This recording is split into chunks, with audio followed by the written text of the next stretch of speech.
obviously it's not like a super strong team, but I think this is a strong team. It's a team you can make it work. We have Yeah, very good operatives, very good ploys. yeah. I mean, just looking But at their like it, operatives, they're a yeah, great yeah, collection of operatives. Like yeah, again, yeah, I'm a strong believer that the champion competes on at least a similar level to the AOD captain. Uh, yeah. I think, I can see it. Yeah, yeah, yeah. It's similar. Like AODs. yeah, I think AOD is like one of the best operatives in the game, but for sure the champion is very good too. I think the captain is very underrated in how well he actually stacks up in that. But yeah, Yeah, yeah, so yeah, you mentioned you have some struggles with turn ones and feeling like you're just like deploying yeah, yeah. weirdly on maps. So I Yeah, figured yeah. spend some time going over Because that. the team is so slow and like Absolutely.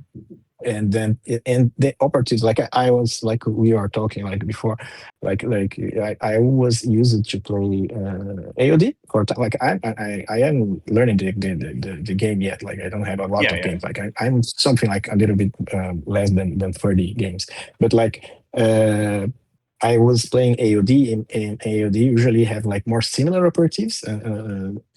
If you like your shoes, like to have a lot of assault wars and stuff. And the plagues are very, the specialists are very specialized. So Yes. if Each you, one appear. it's easy to like I said, like the fighter. I think the fighter is great. The flail, he can flail twice, and he can you can like get a lot of value from him. But if you Absolutely. deploy him wrong, Hmm. like he'll not be able to like to rush to the map to put him where you need him. Yeah. Yeah, exactly. I think Plague Marines have they're a team that is so slow and is pretty specialized, so that you really need to be planning out where models are going, right? Yeah, Particularly, the most important operative on your team is your plague caster, yeah, right? Like, they're basically what defines your team. Because the weird thing about them is you need them. Like their defensive tech is the best part of your team. The healing, the medic is super powerful, but you also want to be using them more aggressively to hand out some poison, right? yeah. Like I'll often make plays like on this map. If I'm setting them up over here, I'll actually try and do things like reposition, like when you move dash up here to hit something my opponent has set up, has staged around, like turn one or turn two. You know, like really start trying to hand out poison counters early is a big thing I'm Mhm. a fan of. Specifically versus teams that don't have, like versus a team like a Felgor that doesn't really have the ability to shoot, punish you with shooting. I'm really not Mhm. afraid at all to just send them up their full move and then threaten any aggressively staged models with poison. But yeah, Yeah. so And in like fair word, like for this operative in particular, I guess because like he has shock and stun and yes. severe, like Well, there's it's almost except for AOD, like any operative is like can have trouble when charging him. oh yeah, He's not a melee he's guy, but versus melee only teams who basically rely on double fighting to get kills. He's actually massively durable. Like even for something like Raveners, right? Like if a Ravener charges him, you basically just stun them automatically, then they can't double fight, and they're not killing you in one fight action. So you're so durable.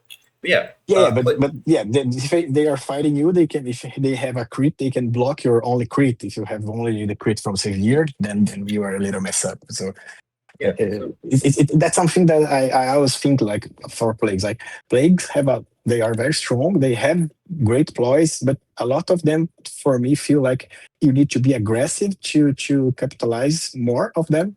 But when you are aggressive, usually you suffer a little bit because like the plague caster. Okay, he's not a melee operative, obviously, so you're not like super staging him for melee, but you know, okay, he can deal good like damage and not damage, but he can like deal hurt the other operative yeah, with good I things. don't, But I don't, if you are charged, then you can be screwed then.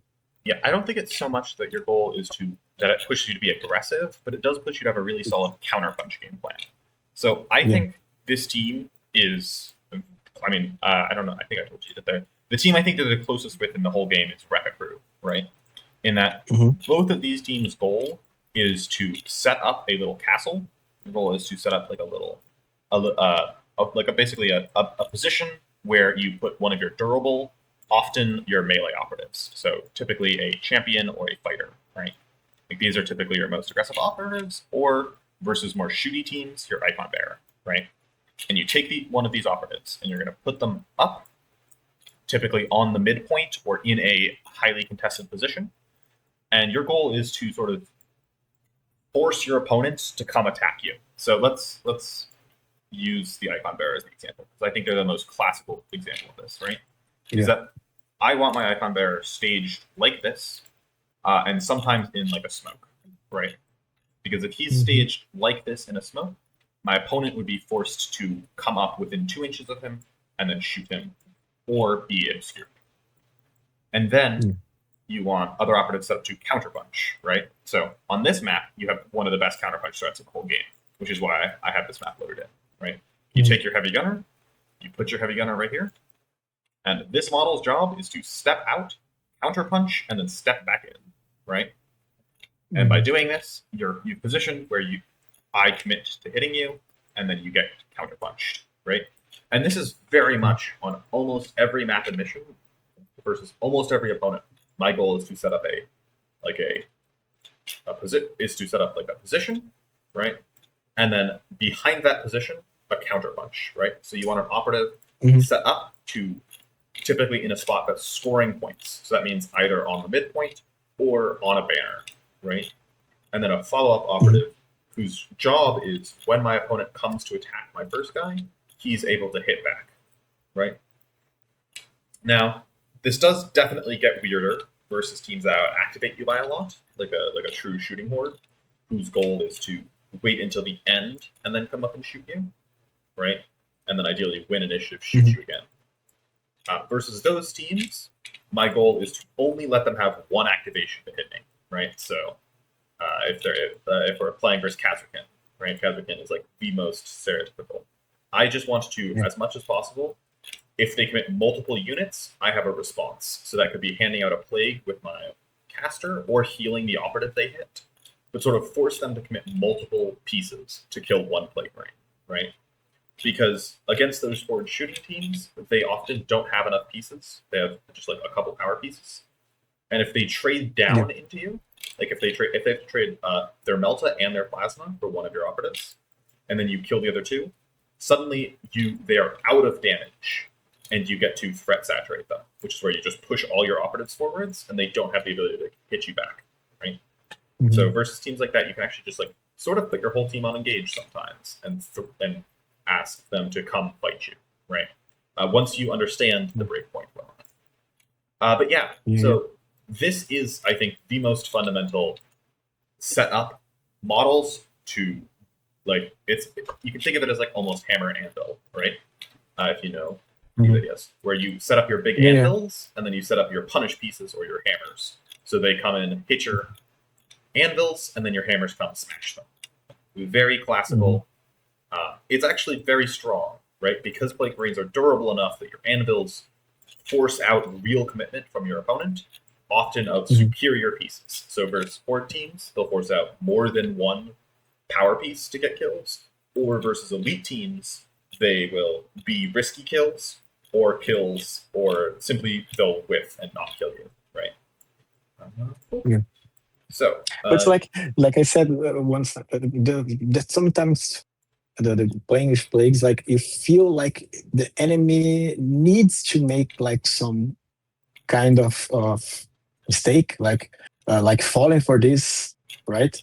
You can force them, but it's always feel like if the opponent, in certain matchups, obviously, if the opponent do things right, you have a hard time.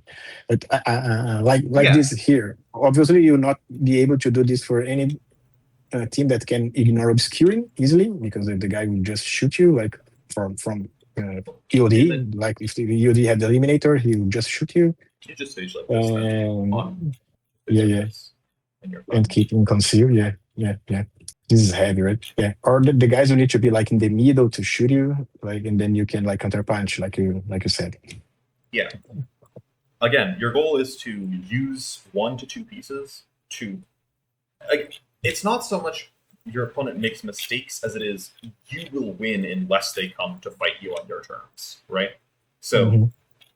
this is sort of where I think people get Plague Marines and Raveners mixed up a lot, right? Is like Raveners also wants to fight you on their own terms. But the problem Mhm. that Raveners encounter is Raveners don't actually have the tools to force your opponent to come fight you. But Plague Marines do, because Plague Marines have banner, right?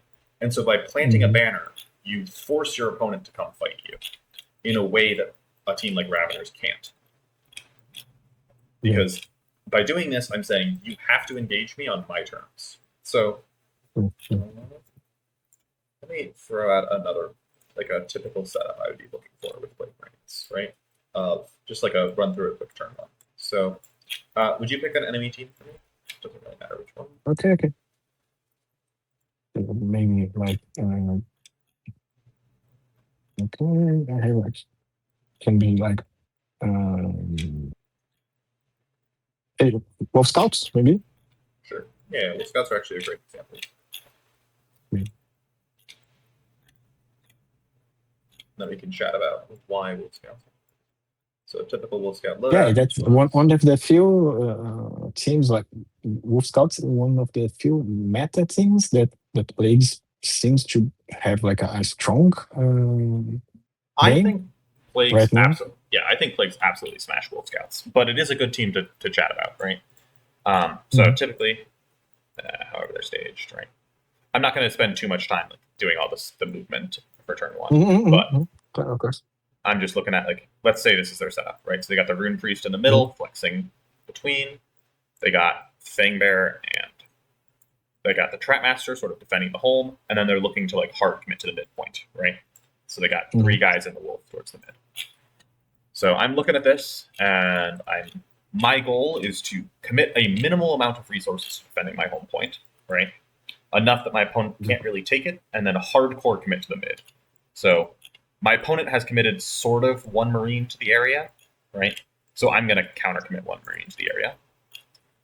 And then my goal is to get these 5 guys all pushed up to this midpoint area.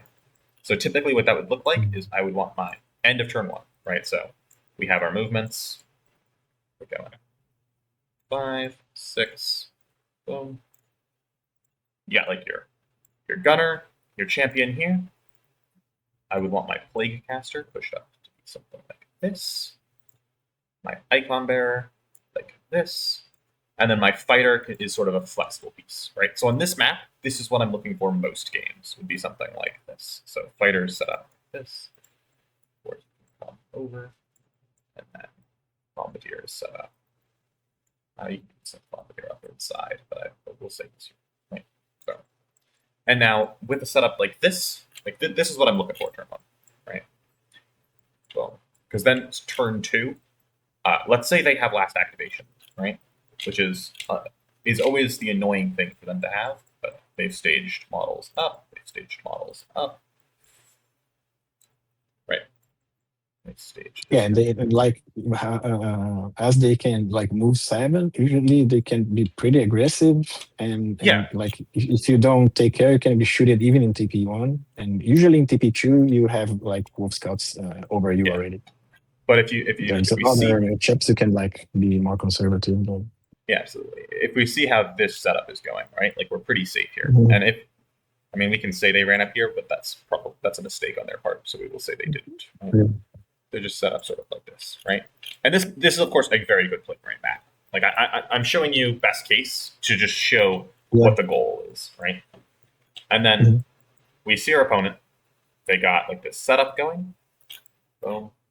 So my goal is to force them to commit into me, right?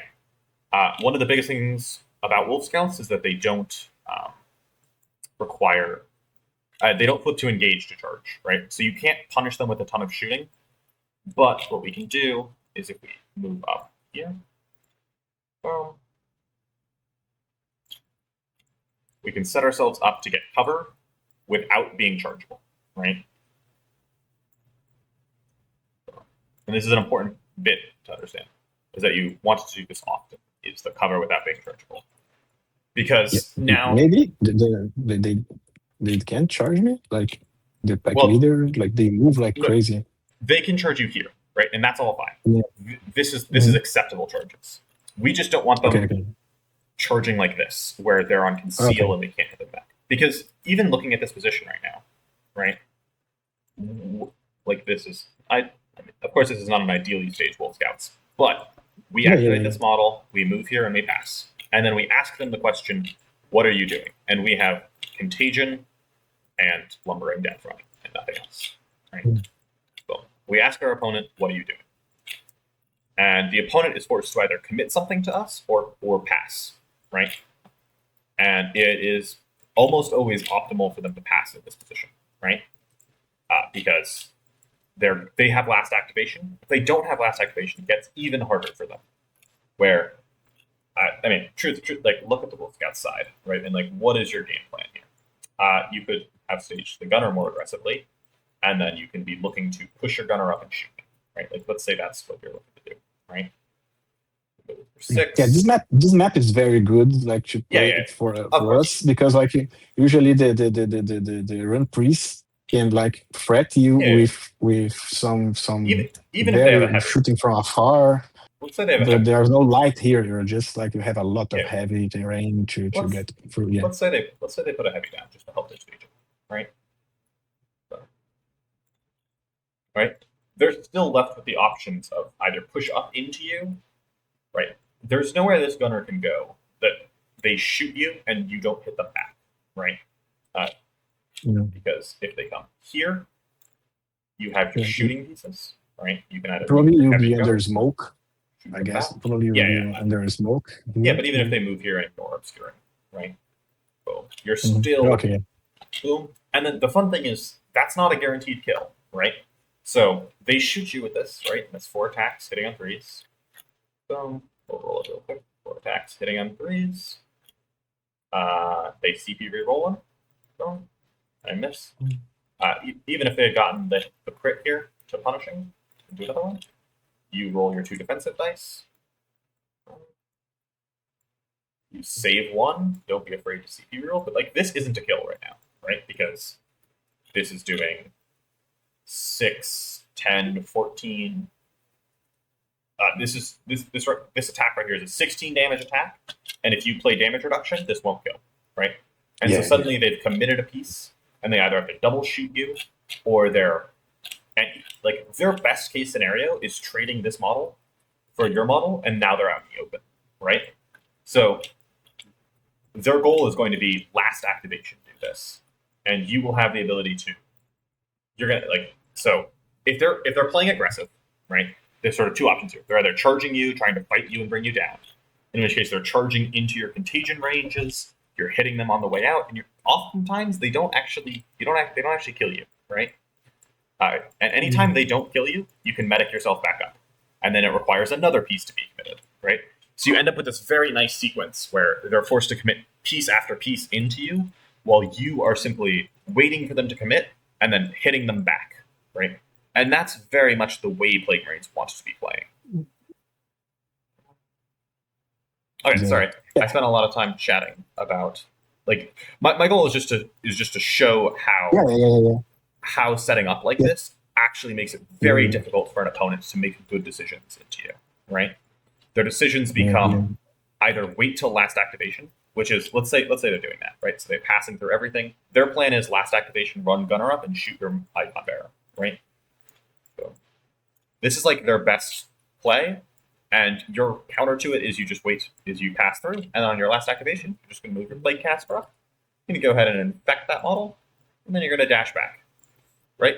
And now this model is -1 to hit if they come close, right? Or you infect the gunner, right? So you just have these abilities to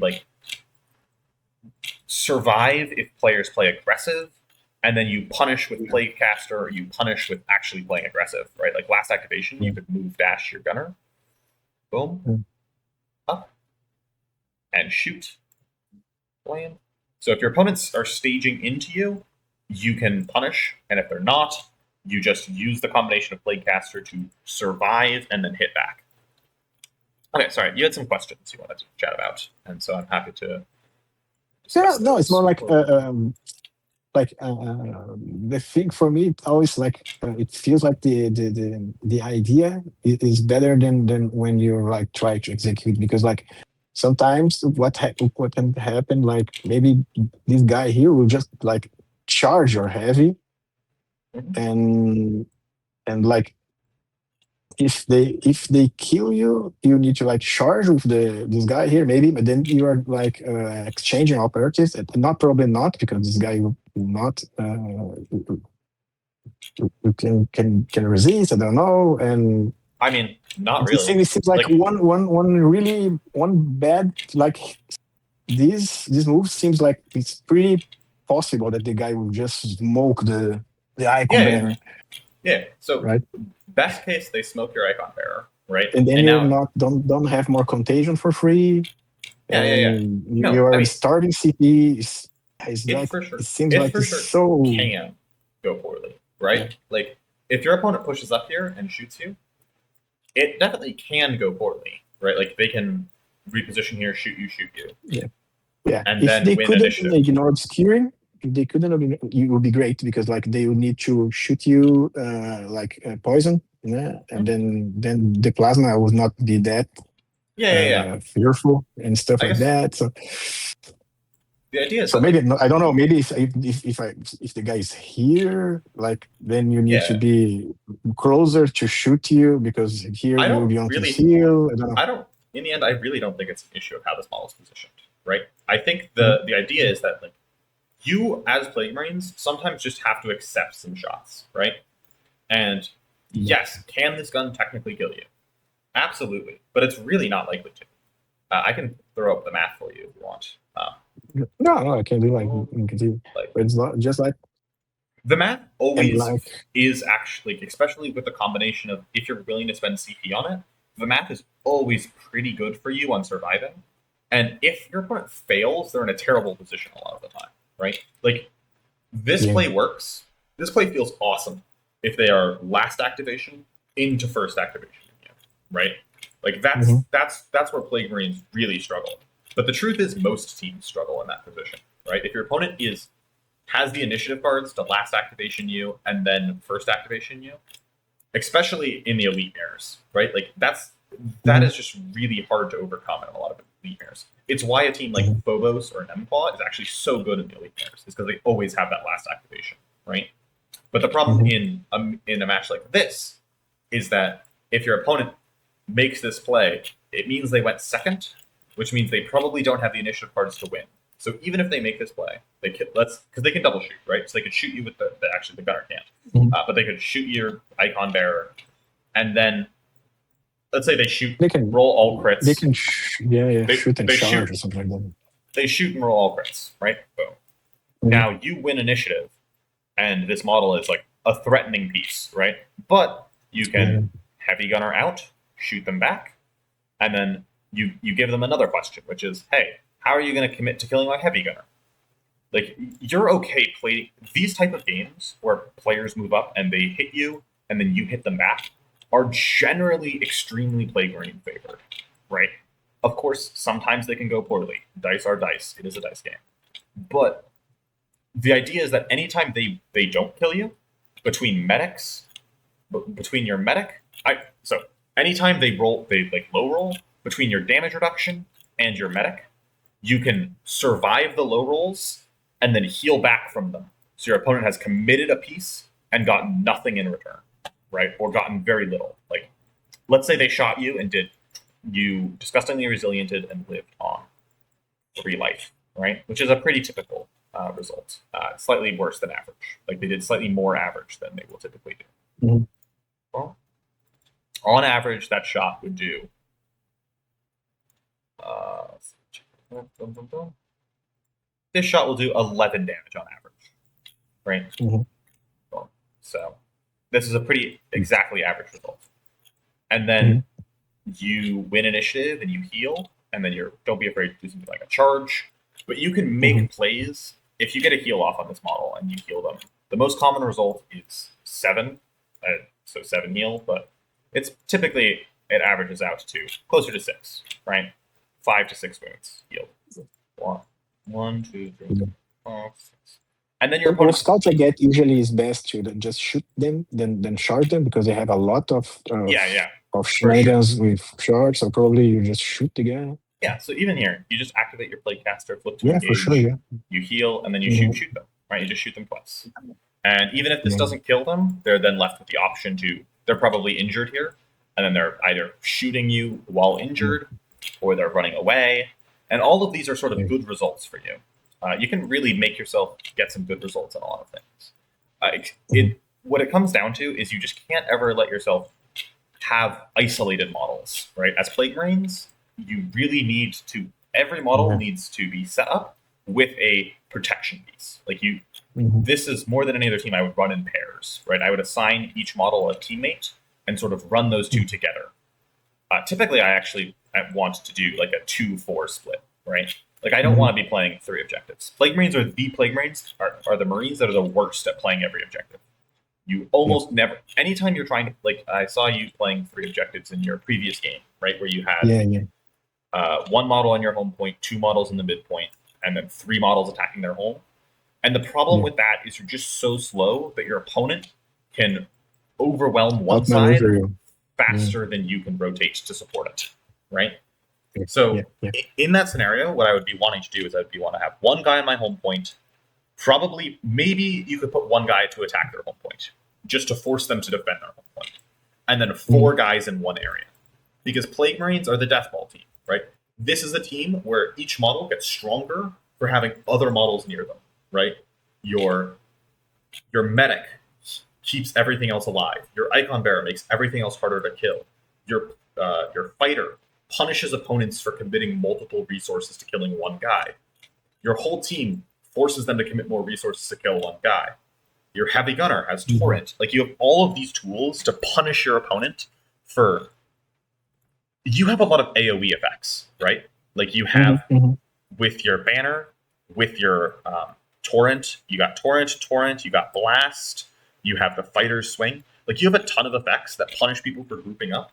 So your goal is to commit enough resources to one area of the table that your opponent will inevitably group up in that area. Or they're just slow rolling commits where they're only committing 1 or 2 pieces and you just can heal through it and you can stun them and then you can damage them, poison them. Like you have these tools that allow you to really slow roll the game, right? Yeah.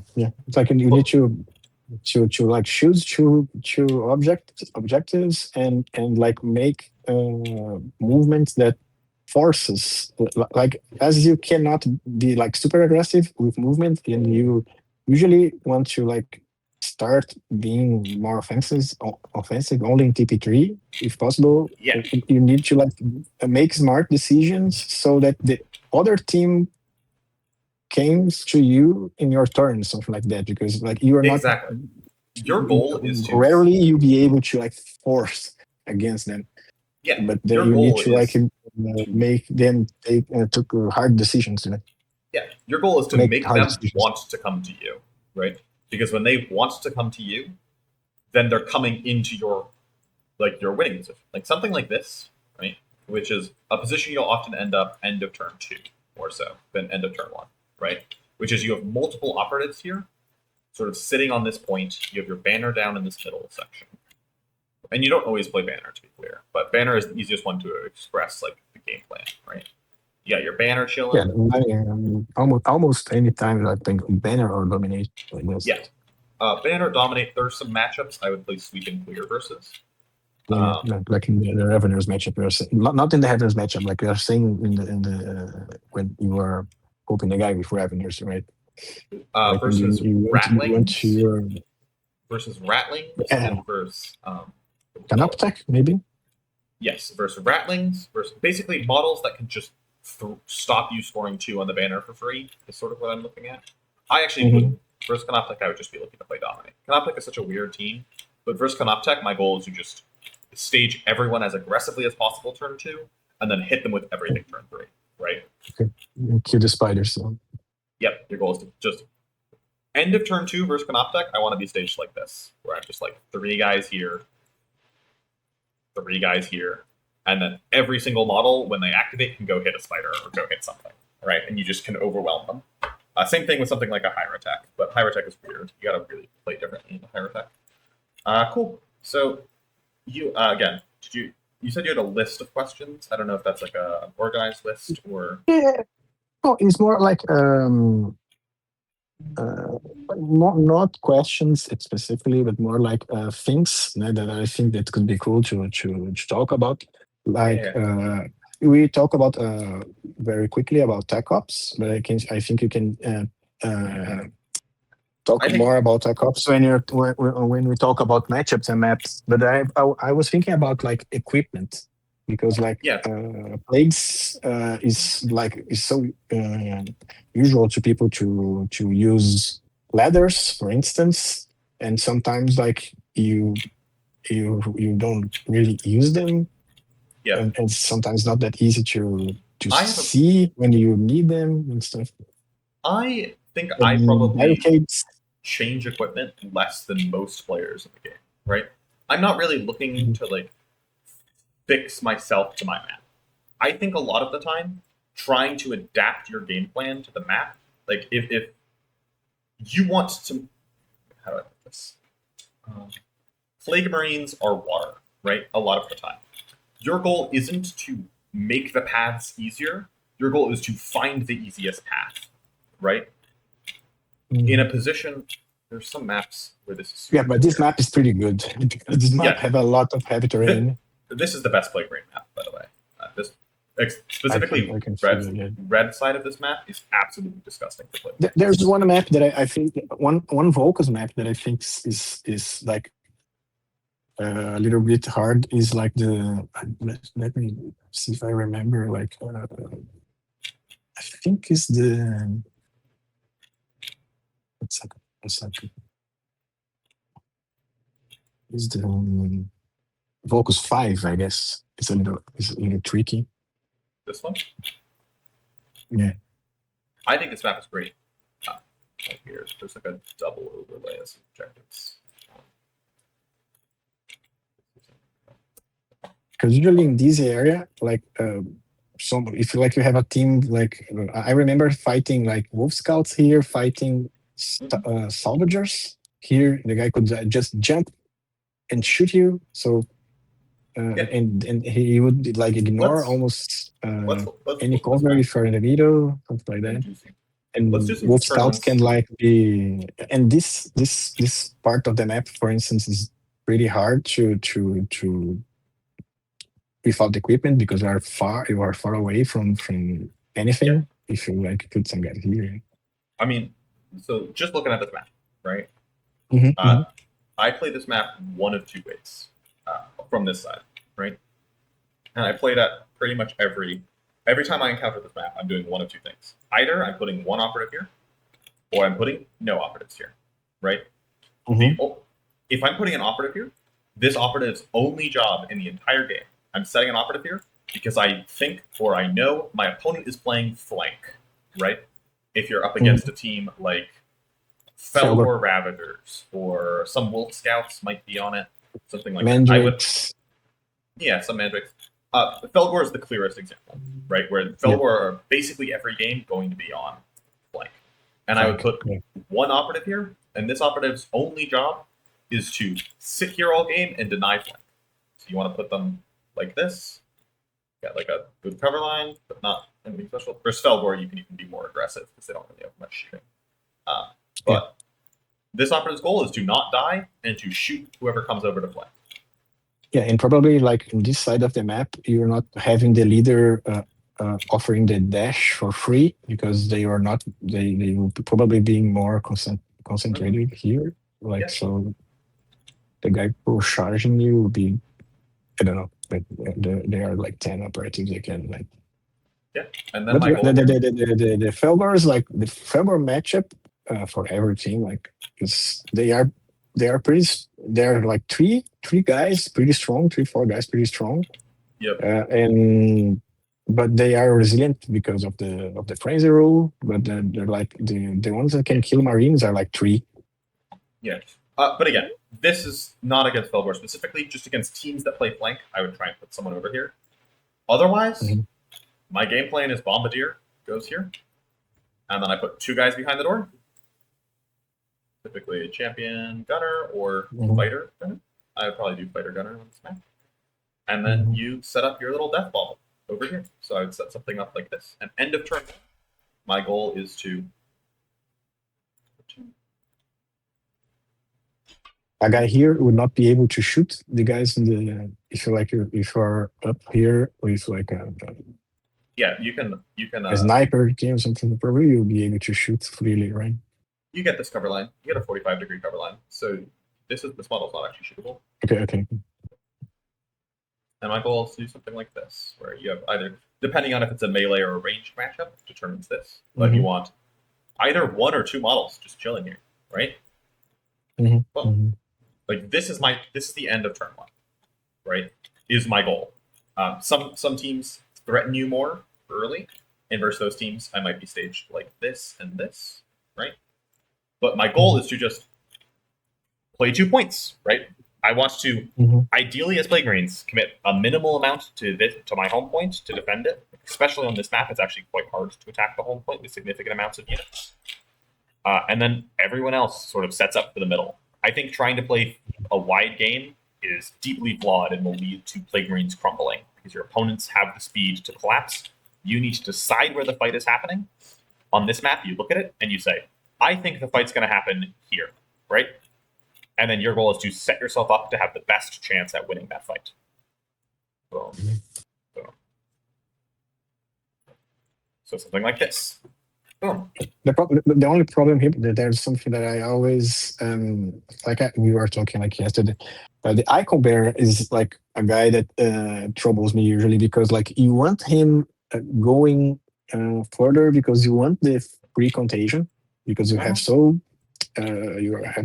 you starve so much for CP, but usually if you in TP2 if you are in the but like if you playing team banner probably you'll be in TP2 you need to be on the middle anyway.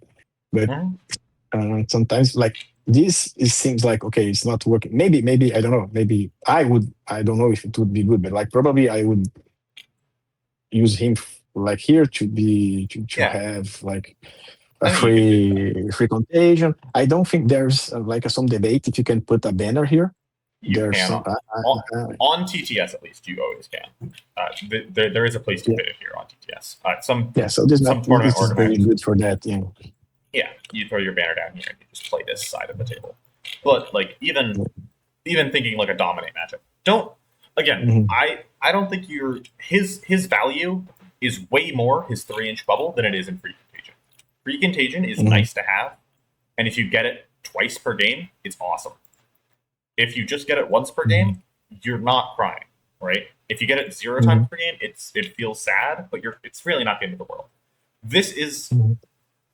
Plague Marines can be a hungry team for CP, right? Because you want to be running Lumbering Death every turn, and you want to be running Contagion most turns, right? And typically that'll eat through the majority of your CP budget, right? These are the ploys Yeah, that you'll be what's so playing. Like sad because you have so great exploits. you So really, sad because you have so yeah. great exploits. One thing I will say is you don't want to be CP rerolling on this team very much, right? This is like a Yeah. team where I think you can CP reroll defensive dice where it's a 3-up, and if it keeps your operative alive. Other than that, I Virulent poison don't want to do. can be very useful too because I like maybe if you are charging with Yeah. the champion maybe because you can start hitting with the toxic weapon. I don't know. Yeah, I mean, It's even then, it doesn't change breakpoints a whole ton. Versus Marines, it mhm. can. But like 4-5 is typically versus any horde team. 4-5 is good enough. Versus any elite Yeah, team, yeah.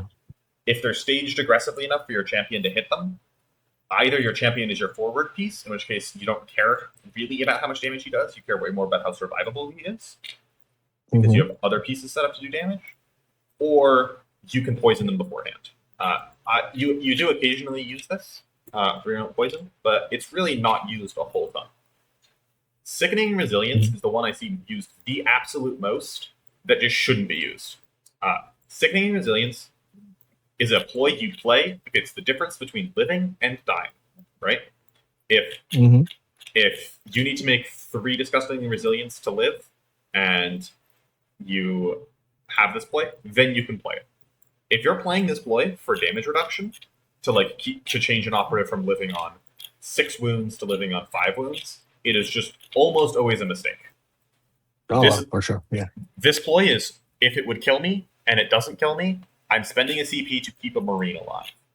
Otherwise, you're So you need to fight again, so the other guy needs to fight again or shoot again, something like that. Yep. Curse of Rot is incredible when it goes off. However, it basically just goes off versus Space Marines when you're shooting them. And if you know it's valuable, you play it, but it doesn't actually come up very much. You play this like once a game, maybe. You play this like once every 3 games. Maybe. Yeah, exactly.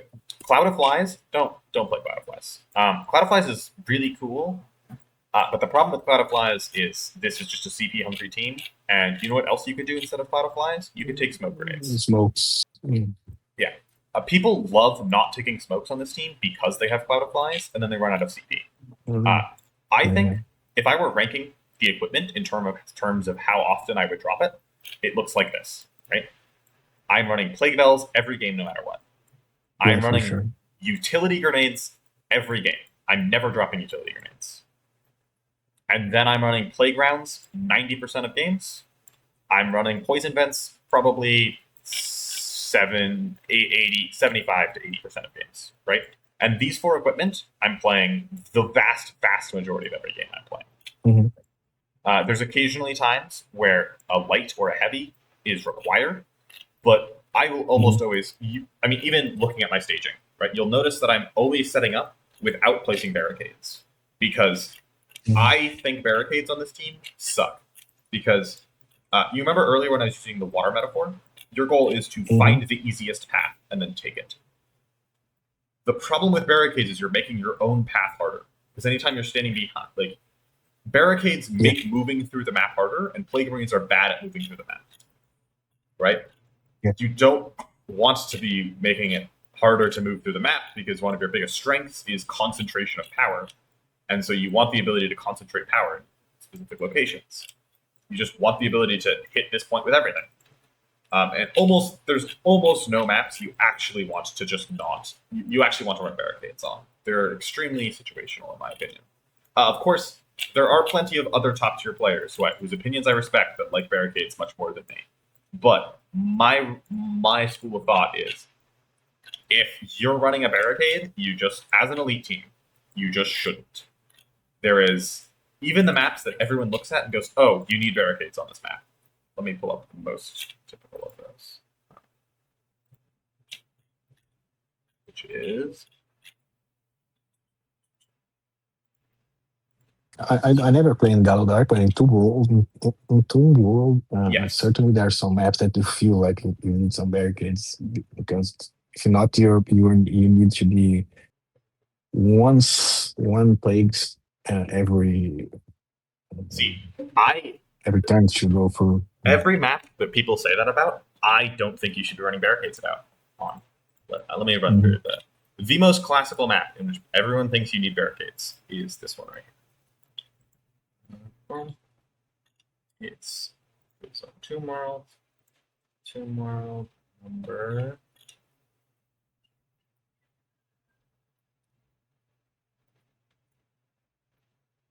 This map right here. So, right? You look at this map, and I'm playing blue side of this map, and do I run barricades? I never run barricades.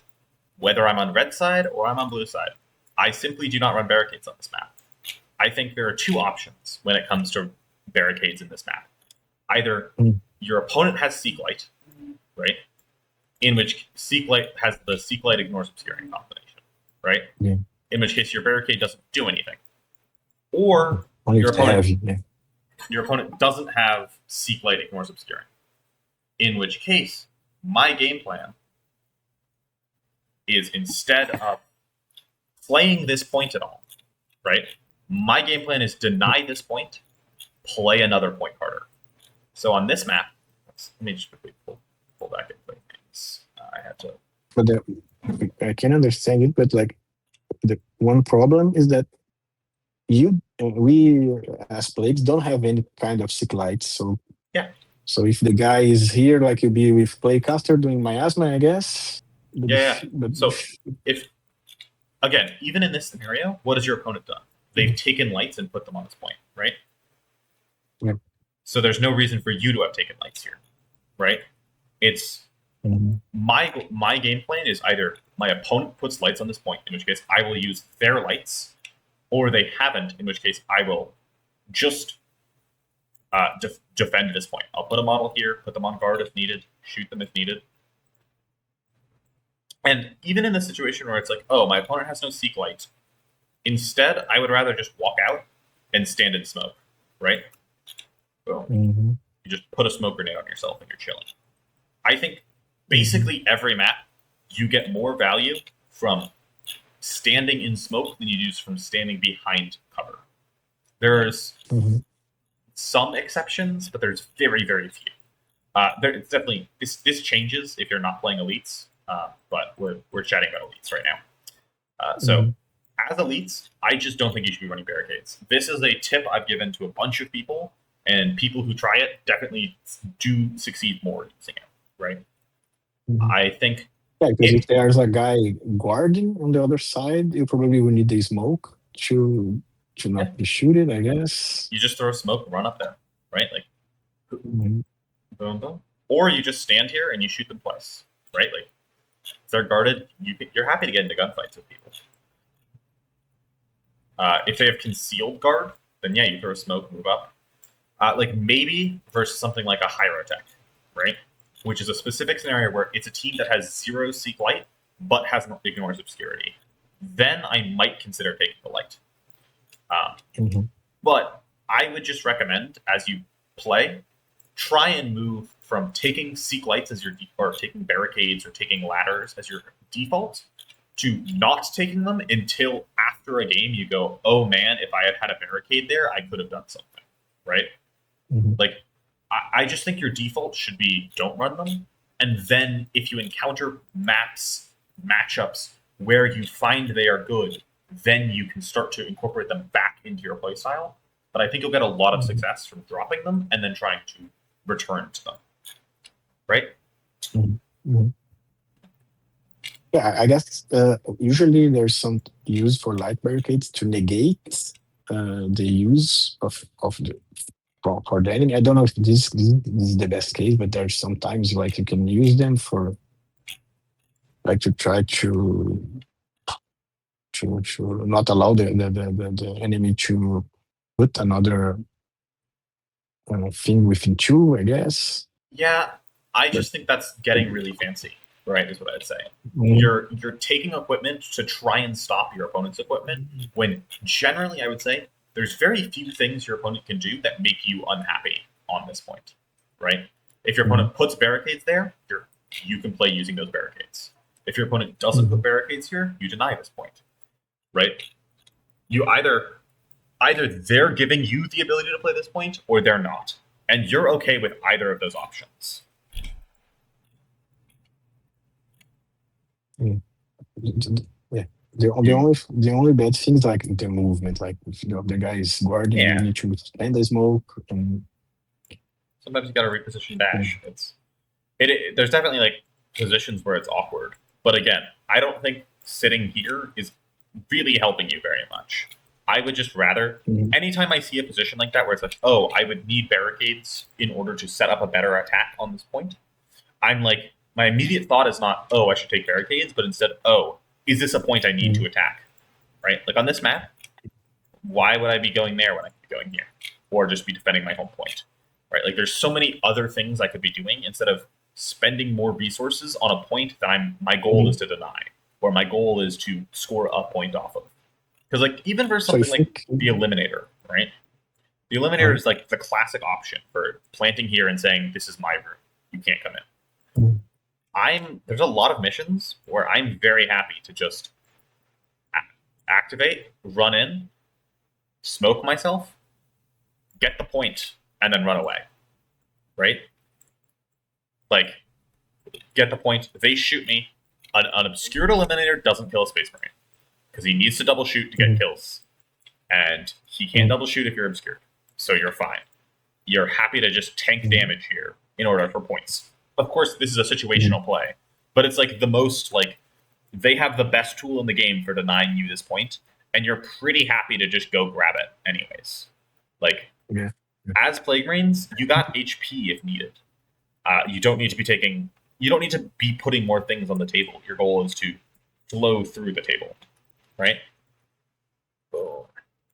So I think maybe is a valid point to like to try to defend your objective and like death ball to the enemy, for instance. Absolutely. On this map, on blue side, my game plan is to deploy 2 guys over here. And then, it would be worth it to like use the Plague Caster here to be here messing up with anyone trying to be here. I don't know. I might be looking better to not leave him behind. Yeah. I would probably be looking to put my Plague Caster like this, where he could reposition dash heal over here. He could reposition dash heal over here, and he can defend this point, or he's a flexible piece, right? And then I'd be looking to. I think Icon there. I think he can heal within 3. Oh. Bombardier, yeah, he can heal within 3 inches. This is his heal range. Yeah. So if he can move dash and heal someone standing behind this, or he can move dash, heal someone standing here. Like this is sort of what I'm looking to deploy as. I need an actual warrior, a flex piece, right?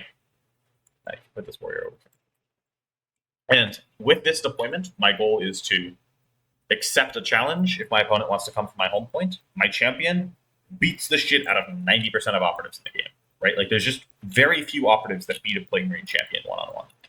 So my opponent is either committing multiple Space Marines to my home point, in which case I have an operative ready to flex in, provide support, right? I have an operative ready to flex in, go up to the door and shoot through it.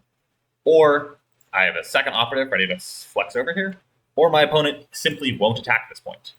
But like by eliminating the number of points I'm playing, by saying I'm not going to play this midpoint, you can have it. If you're putting lights here, you can have it.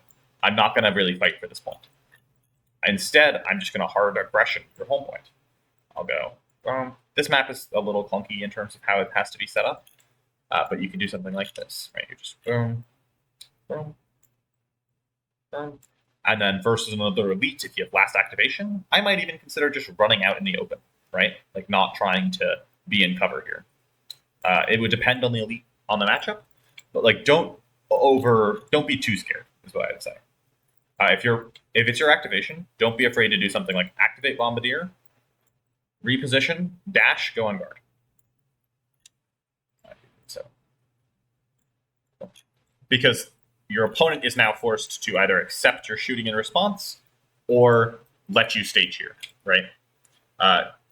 Especially if you can get a smoke down or something like that, you're feeling great in this position. Again, you would think, hey, I need a barricade here. But most of the time, an on-guard model does 90% of the job a barricade would do. Alternatively, if it's a matchup where you don't want that, a smoke will do the majority of the job the barricade would do. Alternatively, if it's a matchup where you don't want either of those, maybe you just don't play this side. Maybe you're actually just committing to play the middle. Like, your goal is to find the easiest path, not to work for the harder path, right? And this is a common thing with Space Marines specifically, where people will really put a lot of effort into making like hard points of attack work. Like even let's slide over. Let's change maps real quick to this one. Right? This is something I saw in your game. Was this map, right? I think this is especially if you're playing blue side of this map, right? I look at this breachable wall and I go, this is a hard, attacking here is hard. It's difficult. It's not easy, right? I'm not going to do it. I'm going to play these 2 points. If you're on the other side, you're looking at it and you say, this point's nearly unattackable. This point's nearly unattackable. I'm not going to go attack your home point. I'm just going to play 2 points. Your goal is to look at the 3 points and find the 2 that are the easiest to play. Most often that is mid and home. There are definitely maps where it's not. A map like this, for example, where sometimes fighting for this point is harder than it would be to just fight for this point. In which case, my goal is to put one operative here and then push 5 guys in this room, or 4 guys in this room, 1 guy in this room, 1 guy, and then 1 guy to just threaten charges. Right. This is a great map for if your opponent has Seek Light and out activates you. I'm looking to play this point, and I'm looking to play this point. Right. I don't care about playing this midpoint. Be very willing to look at the points, identify which one is the hardest, and just not go there. And I think that's a lot of identifying maps. You were chatting about like struggling to decide which side of maps to take, right? Yeah. Because in this side here, for instance, the middle, someone who could think, okay, if you're this side, you can like be here and protected by the light. Yeah, and be an easy place to be. Yeah. I'm specifically talking versus a team that has Seek Light, right? But versus another team, just play these 2 points. You can attack their home. Like, be very willing to just, when I'm looking to try and pick a side of a map, my goal as Plague Marines is to identify the 2 easiest points to fight for, and then play those 2 points. And I'm willing to give up a lot for that. I'm willing to, like, people will value tier 3 advantages. People will value all of these things. My only thoughts are, what is the easiest point? If it comes, like, just thinking about it in like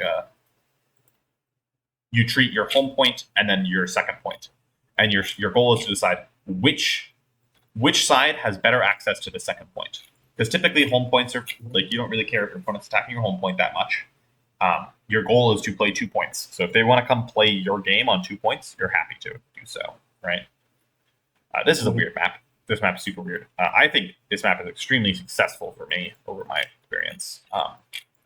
This is a map that a lot of people have trouble with, but I think the biggest secret with this map is you just be extremely aggressive as Space Marines, right? As Space Marines, you look at this hallway and you think, this hallway's scary. It's not. This hallway is your home. You're going to go live here. You're going to put a model here. You're going to put a model here to threaten their home point. Ideally, like here. Yeah, you have like good places for banner, I guess, in this map. You get great places for banner, and then your goal is to just stand here. You don't actually, again, you can be scared of people doing damage to you, or you can just heal through the damage. Sorry. Unfortunately, the guy can only heal once per TP. Like, it's not like the Wolf Scout that can heal twice and stuff like that. He only heals once, but it is a much bigger heal than it's like just a much more consistent heal. It's like very consistent. Like sometimes, yes, you will roll double ones and you will want to cry, but typically it's 5. It's like on the low end, it's getting 3. Often it's getting, actually that first one was 7. But yeah, it's a really good heal. And the idea is that like Wolf Scouts can heal twice, but every point of HP is worth more on you than it is on them because of damage reduction, right? So you get more value from your heals, and the medic needs to be within control range too. Exactly, and that extra range is D3. Keep your medic D3 safe. plus 3. Yeah. So, you also have an extra operative over Wolf Scouts, which is an important thing to remember. The Wolf is just not actually a Space Marine. But yeah. Were there any specific maps you wanted to do? Otherwise, I'll just have you. Let me just pull up some maps and maybe chat about. How you would play them. You can like, because like the thing is the game, like, it's not like Plagues are this way, right? The full game is like very map and matchup dependent. So that's why the game is so fun, so cool to play and to learn. That's sort of why Plagues are not exception. But the thing for me is like before like talking about matchups, because there's some matchups that feels so hard to play with them. The thing for me is like this feeling that this is something I need to train more to be able to see the best side of the map and the best points to attack. But mainly how to use the operatives, like which ones go best with each one and stuff like that. But this is very map dependent too. But like the warrior, I really like the warrior in some matchup, but I really like the heavy gunner too, because the heavy gunner, like, you can guarantee you do damage and you do poison, Yeah. even versus marines and stuff like that. Usually, I would just use the warrior if you have like very open maps, or if something like I can use an advantage, and that's hard to use for plagues. Yeah. Obviously, I typically, obviously versus Obsidians, I use them to use them personally, too. I run the heavy gunner way more than I run the fighter, the warrior. Yeah, I will cut the warrior yeah, the I most think, of the time. That's just because yeah. I don't value long range shooting very much in this game. The ability to shoot Mm. at infinite range is just not actually that good most of the time. And that's really what the warrior has going for him. His gun is better, yes. Yeah. If your opponent is poisoned, it's 4/5. However, Mhm. this plague spewer is just is so good when it gets shots off. It's not going to kill anything. It's not a Melta, Consistent. but it is incredibly consistent. And the combination of torrent, severe, and poison means it will just do the chip damage that means your opponent loses fights into you. It'll injure Mm. models. It'll poison them. It forces your opponent to stage further apart, and Yeah. overall, it's also much better if you're as a aggressive beast, right? The warrior, And the warrior can double shoot, but it's so uncommon to plague marines to double shoot anyway. and again, So like, don't forget the heavy gunner can double shoot too. Like don't he yeah, can but it's not the yeah, he can plague spear you and then shoot you with a bolt gun, right? Which is yeah. effectively shooting I don't you know. with a bolt gun twice, except I one think the plagues. math. I think the math is in favor of the warrior if you can double shoot, It and is, if the guy is poisoned. So, but it's a lot of ifs. yeah. And The math is like it's here's the thing. It's if you have ceaseless, I believe the math is in favor of the warrior. But the minute you Yeah. don't have ceaseless, it's not, because 5 attacks on 2s, Yeah. 3. yeah, for sure. Do you think cracks are good, like as equipment? Because like Nah. usually I would not consider cracks because of hitting in 4+, but like with ceaseless, it can be very Yeah, good. I just don't like them very much. I think Space Marines live and die on consistency a lot of the time. The more consistent you are, the more likely you are to make Yeah. progress. And while ceaseless cracks are cool, they're not really that much better than ceaseless bolters, right? Like if we pull up a ceaseless crack versus a ceaseless bolter, right, with severe. Yeah, I think it's more because of the piercing one. I think so. It happens to be best because of the piercing. It is about 1 damage less most of the time, right? It is a lower kill chance, right? Like it is a meaningfully lower kill chance. But it's like an extra point of damage in exchange for being swingier, right? When I don't really want that. If I'm Yeah, for sure. If I want the grenades, I have crack grenades on my bombardier. I have what model really wants to?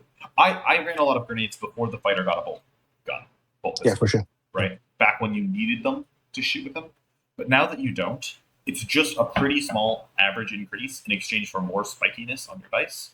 And I would rather just be pushing more damage. I'd rather just be having other equipment, right? Like that 1 damage that we're the 1 extra damage that crack does. You could also just be running, what do you call it?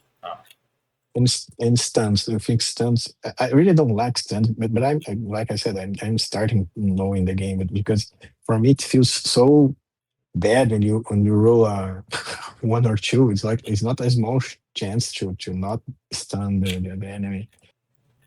Which one? Oh, stuns. And you can yeah. Stuns, because you can use nurglings, but like when you're talking before, like you're so CP dependent for other stuff that usually you don't want. But like nurglings is very good when you can. Yeah, stuns are awesome, but they also kind of suck to play. It's this weird balance where I would only run them versus specific teams. Specifically, I would run them versus the Vespids. Vespids are the clearest example of the team I would run them against. The difference between fighting Vespids with stuns and without stuns is actually massive. I believe I chatted with you about this earlier in text, but stunning a Vespid and then charging it means they can't fall back for 2 full turns if unexpended Vespid. It just means if they ever fly someone up and shoot you, which is their entire game plan, you can just absolutely stun them, charge them. Their game is over. You can hide your whole team in melee with a single exposed operative. It also lets you, if your opponent doesn't want to expend operatives, right? Like the classic thing is you charge expended operatives, right? But Mhm. you can stun charge readied operatives, and they just can't. Then they can't fall back anymore, and you get your value. Okay. So it's versus two APL teams that have bad comms is like my where I would be looking to do it. Mhm. I would be looking to do it versus probably Jaegers. Unless did they change Jaegers? I don't remember if they actually fixed Jaegers points. I don't believe so. But definitely Vespids, definitely Wormblade. If you're ever having trouble with Wormblade, the answer is you didn't take stuns. As Plague Marines, you just stun them, charge them. You stun a ready operative, you charge them, and they can't do anything about it. It's actually so brutal. Yeah, you want to use them versus Jaegers. You want to use them versus there's not a ton, right? The number of teams you use them against is limited. You want to run smokes. Smokes are incredibly powerful. One of the strongest things you can be doing in the whole game. Mandrakes, dude. If you haven't tried stuns versus Mandrakes, please do yourself a favor. Stun a Mandrake, charge the Mandrake. They can't do anything about it. It's hilarious. Okay, because they don't have any way to fall back for one. Yes, they have no way to fall back for one, and they're 2 APL, and if they're stunned, they're just stuck in melee with you. And a Mandrake does not want to be stuck in a melee with the Plague Marine. And you think like usually that my feeling is that the fighter should be with your main force, like not because he's so useful when you can get him to punish. So Yeah. I probably would leave. Which operators do you think are are best to leave behind if you need to choose? Because like we are saying, like they are so specialized that it's hard to choose which operatives to leave, right? Because they are so good. My typical answer is the Bombard. I'm very happy to let the Bombard kind of do his own thing on a point because he has good threat projection. Like he's a scary piece, but he's not a super durable piece. Versus an opponent I think is going to commit harder, I would swap him out for the champion and run the champion here. Versus a more hordy team, I might even swap the fighter to run my bones and then run him. So, something like this, right? I would say these three are the operatives you're most happy to swap between on home point duty, because I mean these two operatives are the core of your death ball, the Icon Bearer and your Plague Caster, right? And then the Bombardier is the operative I'm the happiest to let solo, right? Any shooting teams, I want my Bombardier soloing, right? Because the fighter's not actually tanky versus shooting; he's just better in melee. So I would want him with the main core. Versus a heavy fighting team that really wants to be charging me a lot, I would probably swap into the champion, where you run the champion, and then there's specific matchups I would slide the fighter over, where his breakpoints are good. But I think typically, as a rule, like if you just want something you can go off of in most of your games, Bombardier goes solo. This is your death ball, and then if you just put someone else off, you run either the champion or the fighter as a second piece, right?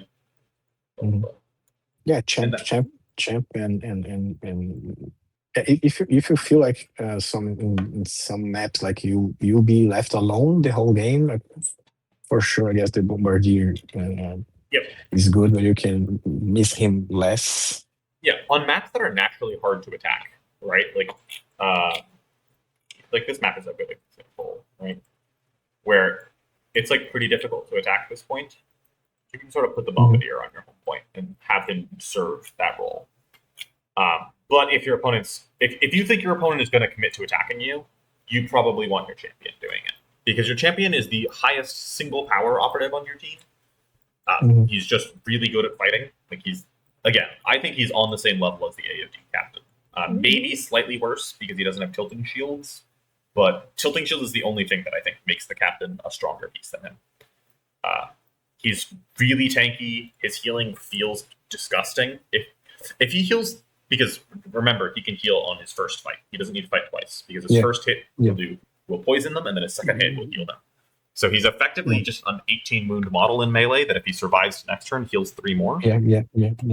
Like that's so difficult to bring down versus teams like Raveners, like Felgor.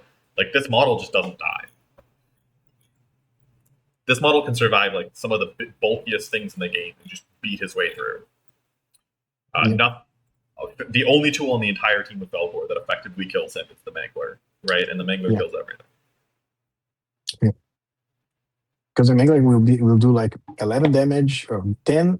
That's gonna be 11 for sure, just by existing. Yep, like, he'll charge you, he'll crit you. That's 12 damage, right? Yeah. But you can reduce 1 to 2 of those. You parry him out fully, you kill him, and then he'll fight you again and do another double hit. Yeah. Mangler's a menace. Again, Mangler is the reason Felgor is good. That's not true. Frenzy is, but Mangler is the way they can get kills on Marines. And the Gore Horn is pretty strong too. The talks can stun you. Like Felgor is pretty strong. I mean, don't get me wrong. Felgor is maybe the strongest team in the game. Probably the second or somewhere in the top 3 for sure. For sure. Strongest team in the game. But again, the Mangler is like the most extreme example of a lethal model. Yeah. There's effective. And talking about Felgor, for instance, like before talking about some matchups because usually for me, like I said, I haven't played so much, but for me, what scare me more with blades are piercing, a lot of piercing 2. Because like they don't have like a lot of ways to deal with it. Like it's not like Wolf Scout that can ignore once per TP or something like that.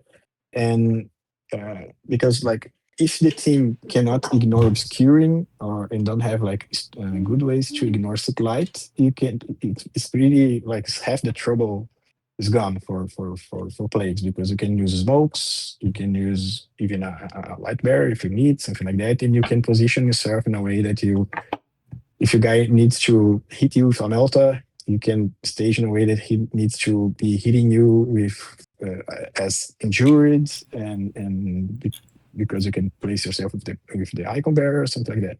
But it's so pretty common right now to ignore obscuring and have some form of sick lights, or a lot of teams have. Like Nemesis. Nemesis can like sick light for the whole team and being within 6, right? And they can melt you in your face. Oh yeah. Again. So the idea is to eat the shoot with your face and then counterpunch as soon as possible. Well, versus Nemclaw, your goal is to... Nemclaw is an interesting team. Nemclaw, I'm going to actually do a matchup. I've done some matchup write-ups for Nemclaw around, if you're looking. But I'll actually produce a video on just like how to play Space Marines versus Nemclaw. Because, again, Nemclaw is... like, I don't mind the Plague Marine versus Nemclaw matchup. I think it's pretty fine for Plague Marines. A lot of their tools, they struggle with dice reliability, and we have a lot of tools that reduce dice reliability, which means they'll just whiff into you and die a lot of the time. And they're really reliant on their melt of getting value. And what you have to understand is how to use counteracts to stop the melt of getting value. Which just means if you're not running smokes, you've lost the game. Whatever they do to this model, your goal is you can just, if they dash you, right, you can reposition back, you can dash back out of range of the Melta, or you can throw a smoke on yourself. So really, despite their whole like flip orders tech, the Melta doesn't have that much greater range than other team Meltas, right? Because you can always counteract throw a smoke or last activation throw a smoke. Like, because you have this tool of smoke grenades, you're prepared to always be, whenever they're trying to do the first activation into second activation, you are ready to interrupt that with a smoke grenade. So yes, it is a scary Melta, right? But you can always sort of play around it such that it doesn't get kills on you. without them They committing. don't have like ignore obscuring. They have sick light. I don't know. I don't remember if they have Yep. ignore obscuring. They have no ignores obscuring. Okay, so that helps. Yeah, for sure. There's Yeah, a lot. And I mean, there just aren't. Horde shooting teams are different, right? Like you have to play a very specific game in the horde shooting teams, but that Mhm. game does end up being they have like 3 to 4 pieces that can kill you, right? Some teams have Mhm. like 6 weak pieces that can kill you. Some teams like crew kind of have a bunch of pieces that together can kill you, right? Mhm. But your goal is to force them to commit more resources to killing a marine and then punish them, right? You should always be thinking about it as like, if my opponent does this, best case, worst case for them. The Mhm. classic Melta, right, is like Yeah, yeah. best case. You want their best case to be they trade a Melta for a marine, and their worst case to be they don't trade it. They do damage to your marine, but don't kill you, right? And then you heal. Yeah. Because best case, trading a Melta for a marine, not actually the end of the world, right? As long as you manage to kill the Melta in response before it, Mhm. like if their Melta doesn't kill 2, if they kill 2 marines with the Melta, yeah, the game's going terribly. But if Mhm. the Melta gets 1 kill and then dies, in the end they're down their best piece versus you, and you're Mhm. down 1/6 of your team, right? You can pretty generally expect your goal is to lose 3 Space Marines, right? It sounds funny to say that, but like your goal is to trade 3 Space Marines for enough value to win you the game.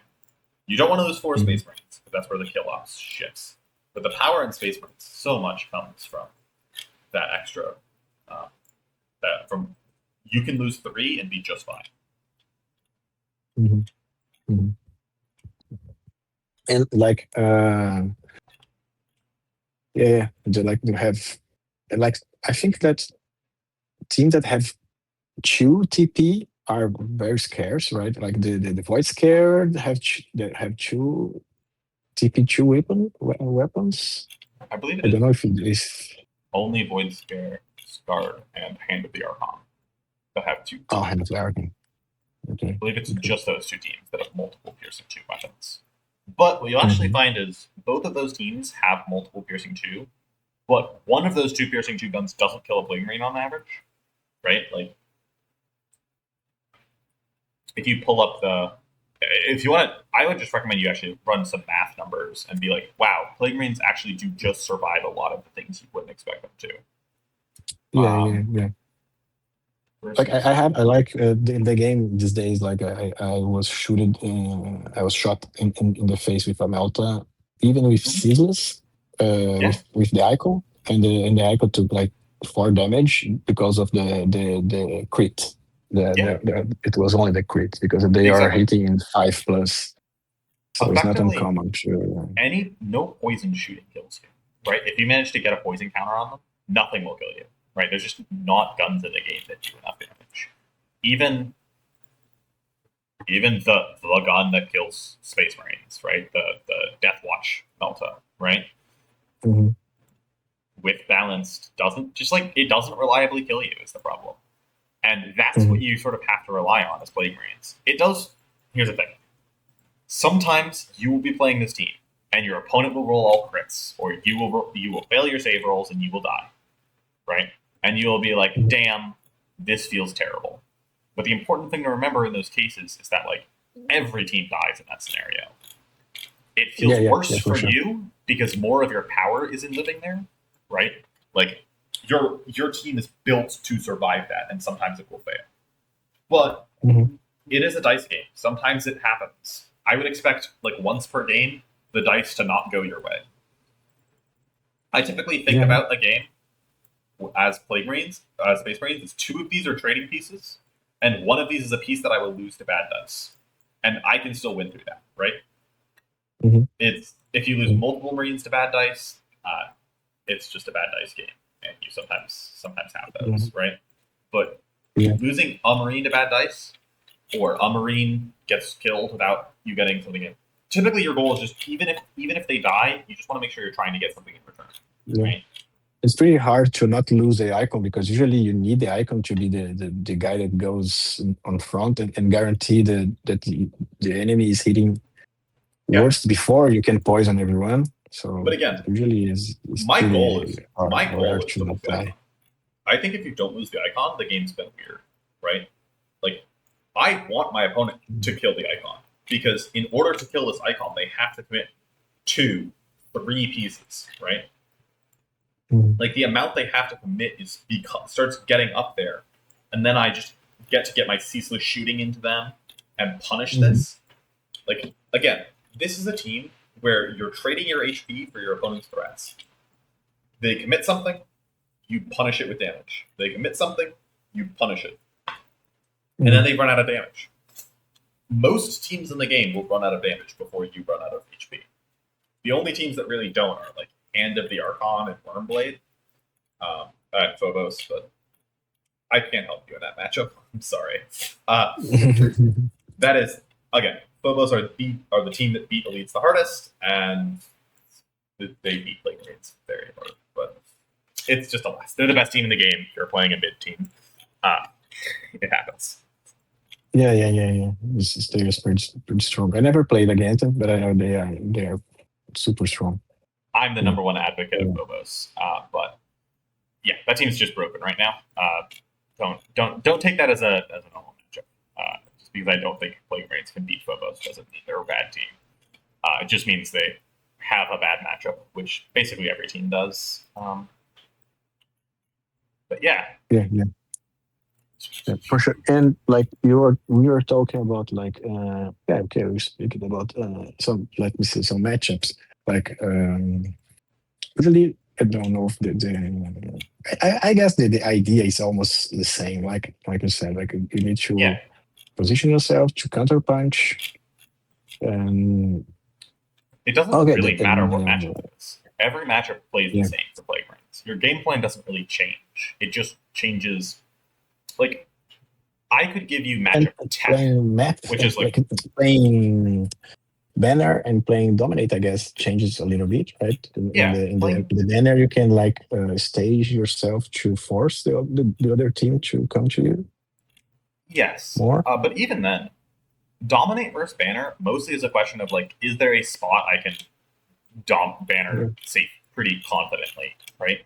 Like, if I'm playing a map where I'm committing 5 guys to one area, Mhm. I'm just putting 5 guys here, then I'll play banner. If it's a map where I'm sort of playing like a 3-2-1 game, where I'm putting 3 guys here, 2 guys on my home point, or 1 guy on my home point, 2 guys for your home point, like this is unideal. Like I don't want to be doing this, but sometimes you have to, right? And then I would be looking to less play a banner game. And then if my opponent is playing a faction that just sort of runs at me, like a Felwar, I'm just looking to play dominate. If my opponent is playing a cagier faction that I don't think that doesn't need to commit as hard to get kills, I'm looking to play banner. Right? It's just a question of like, do you think your opponent is more likely to commit into you or to play passive? Mhm. That's how you decide if you're going dominate or banner. Yeah. And do you think that like I know that the severe, the fact that you okay, yeah, you told that your the way you talk is like you're not always would take the rounds. In which matchups do you think that would not be worth to have like poison and is poison and severe, I guess, right? Yeah, poison and severe. In which matchups you think it can you not use it for to have this? I almost never drop playgrounds. I think it's just again, it would be a matchup in which I almost never take blade grenades. I think you can take them, but they're just not. You have enough AOE stuff that blade Yeah. grenades aren't super important. But Maybe I would- versus wards, some wards. But Yeah, I don't yeah. think plagues. You need smokes so much that the plague grenades like drop so quickly. Exactly. So quickly. You want smokes way more than you want blade grenades first. Like Yeah, for sure. the teams that blade grenades are best against, you can just run stuns because like in the end you have a lot of AOE stuff, right? Like the most default team comp has an AOE melee piece, has an AOE shooting piece, an AOE shooting piece, an AOE shooting piece, and then an AOE melee piece.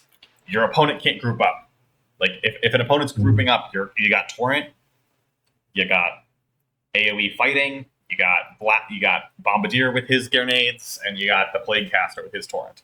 Like you have so many tools to punish an opponent for grouping up. I don't think you want to be spending equipment slots on more. So I would just be running this. I might cut Playgrounds on a versus a team that I think I just need to like on a map. I need what do you call it? Barricades might be a time I would cut Playgrounds. Basically, I don't think it's ever like this is a matchup where I don't want Playgrounds. It's is there something I can visibly see that is worth more than that? And typically the answer is no. I think you just like drop Plague Vents if that's true. Yeah. But I do like Plague Vents. Poison Vents is another one that's so good when it works, but there's some time like you never roll a 5-up like in the whole game and feel so bad because like you can like it should work like 1/3 of the time but it sometimes just never work. Well, I mean, it's definitely better. It's good.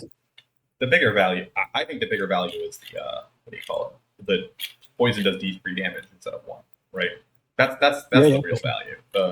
The sometimes infecting models near you is just so inconsistent. I don't ever play around it. But D3 damage is meaningful. It changes a lot of breakpoints. Like it means like Marines, for instance. If you have a Marine that will melee you, like it hurts a lot. I guess. If they would end on 1 instant, like typically they'll avoid ending on 1 wound, but if they take D3 damage, they can't end on 2 wounds, and then that like changes how they play the game. It's really good. I really like it. And do you think it's worth like Felgor or Goremongers, even if they melee shenanigans? Yeah, absolutely. Oh, dude, if you're not running Poison Vents versus Goremongers, you're just missing out. This team is so good into Goremongers because you move up to them, you shoot them with a bolter, right? You move. Let's say you activate your Bombardier or your fighter. Your fighter's the best guy. This is rare, but like if you ever get this off, it's incredible. Where you just like move, you'll just move dash shoot them, right? You move dash shoot them. This happens all the time. Where you move dash shoot them, you roll. Maybe you have ceaseless, probably not. But if you roll like a solid enough roll, you do 8 damage to them, right? Like you'll just do 8 damage a lot of the time, or 7 damage. And then before they have the chance to heal, you will poison kill them, right? Like the poison will do the ability changing it from doing 1 damage to doing D3 means 66% of the chance if you did 8 damage to one, they die when they activate. Like it's so impactful. I would absolutely never cut Poison Vents versus versus Felgor, I guess, can help you to frenzy them before, like then you can spend because like if the Felgor player like usually the Felgor player will try to not die in his activation, right? Because to maximize the frenzy. But if you are trying to kill them, maybe it's useful because you can like trigger the death like 1 fight before or 1 shoot before. I don't know. Yeah, I don't know if the 3 damage can be worth it. I think it's just good versus them in the sense that like they're a team that is going to get up in your face a lot, and doing it, increasing the amount of damage you do is good. Yeah, frenzying them is actually awesome because you have so much severe. You're really good at killing them when they fight you. But yeah.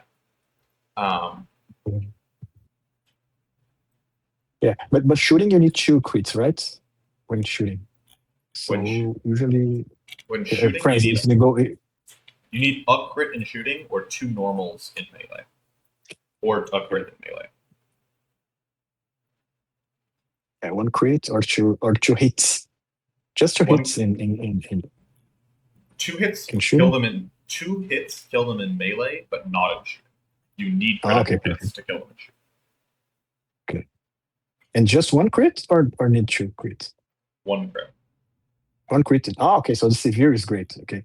Yeah, severe is awesome. It's part of why I think, again, Is the Felgor Plague Marine Space Marine matchup as bad as people say? No, they have tons of play into Space Marines, but Plagues have one of the better Felgor matchups in the whole game. You just like they have one piece that can super consistently kill you, which is the Mangler. But other than that, they hate being iconed, right? Like they just can't deal with being -1 to hit. They hate your champion. Your champion can body half their team.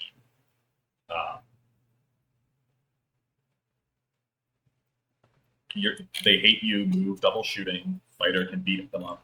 Also, fighter being able to double wallop is so strong. You just shouldn't fight with this model, by the way. Yeah, for sure. It's so rare you actually want to do the fight action with him. Yeah. I was doing the math. I was doing the math these days. Like even if like versus the leader of the murdering leader, like the Chaos Lord, right? Like if you double flail him, like you just sit in front of him and he'll just die if he fights you. Yeah, it's great. It's just I mean, usually I don't think there's a lot of models. I think almost every elite, if you double flail and just sit in front of it, they will die if fight you. They will. Yeah, it's gross. He's a disgusting model. It's awesome. But the problem is like I said, like is to use him. Like the fighter is one of the guys that I most commonly think I just wrongly deployed him. Like, oh shit, I thought something would be helpful. So I think that probably they should almost always be like to the middle or something like that. So or to your main objective, right? Yeah, the objective. You decide where the fighting is going to happen, and you send the fighter there. Because the thing about the fighter that is kind of unique about the fighter amongst the whole game, other than a couple other models, is that if your opponent, which means he's really good at being that frontline operative, right? Mm-hmm. Is that let's say your opponent charges and fights him, right? Mm-hmm. And they knock him down to 1 wound. He can still double flail, right? Yeah, like, perfect. Yeah. His threat is the exact same as it was a minute ago. Mm-hmm. It doesn't. He's threatened melee, right? In melee, a threatened melee that doesn't reduce him because he's almost dying. Yeah. Exactly. If your opponent like charge fights and you live on 1 wound, right? You can do 10 damage. If you are lucky, you can do 10 damage in the guy. Yeah. On average, you'll do 8 damage then. You'll activate, flail, run away. And like that's just like brutal. How do people beat that? Like you just can't really commit Space Marine models into fighting him. Because if you don't kill him, he just kills you in return and then runs away. Mm-hmm. It's incredibly strong. He's like one of the better. Again, your team has like 3 pieces I would think of as anvils, right? Which is your champion, your fighter, and your icon bearer. And then you have your 3 hammers. Oh, you really have 2 hammers, which is your bombardier and your Melta. But these models also. The nice thing is only your icon bearer is really only an anvil, right? In the sense that like that's why I'm the most willing to throw my icon up, is because my icon bearer is the model that does the least damage, right? So if my opponent kills them, I'm losing the least. Yeah, they're awesome in terms of it's like a buff piece, but it's the whole like give other models plague, like the AoE aspect of it just doesn't come up a whole ton. Like it's actually one of those weaker parts, but it mostly just means they get it themselves, right? You can set it up, and you should set it up that if like your opponent's coming to you, they get hit by it. But again, it mostly just means your icon bearer is very tanky, and then they're good at parrying. He counts as 4 APL, right, for controlling. So the enemy needs to use 2 operatives to control if they're. Like there, if you have like the prime, even if you have like the prime from the Reveners, you can just go there and your time will annulate in each one, right? Yep. And really, I mean, Plaguemarines are really good. Like they have issues, which is that they're just being slow means they have this really set game plan, right? Like the game plan I've told you is just sort of what they do every game. And so they can be somewhat predictable. And so good opponents can punish that, right?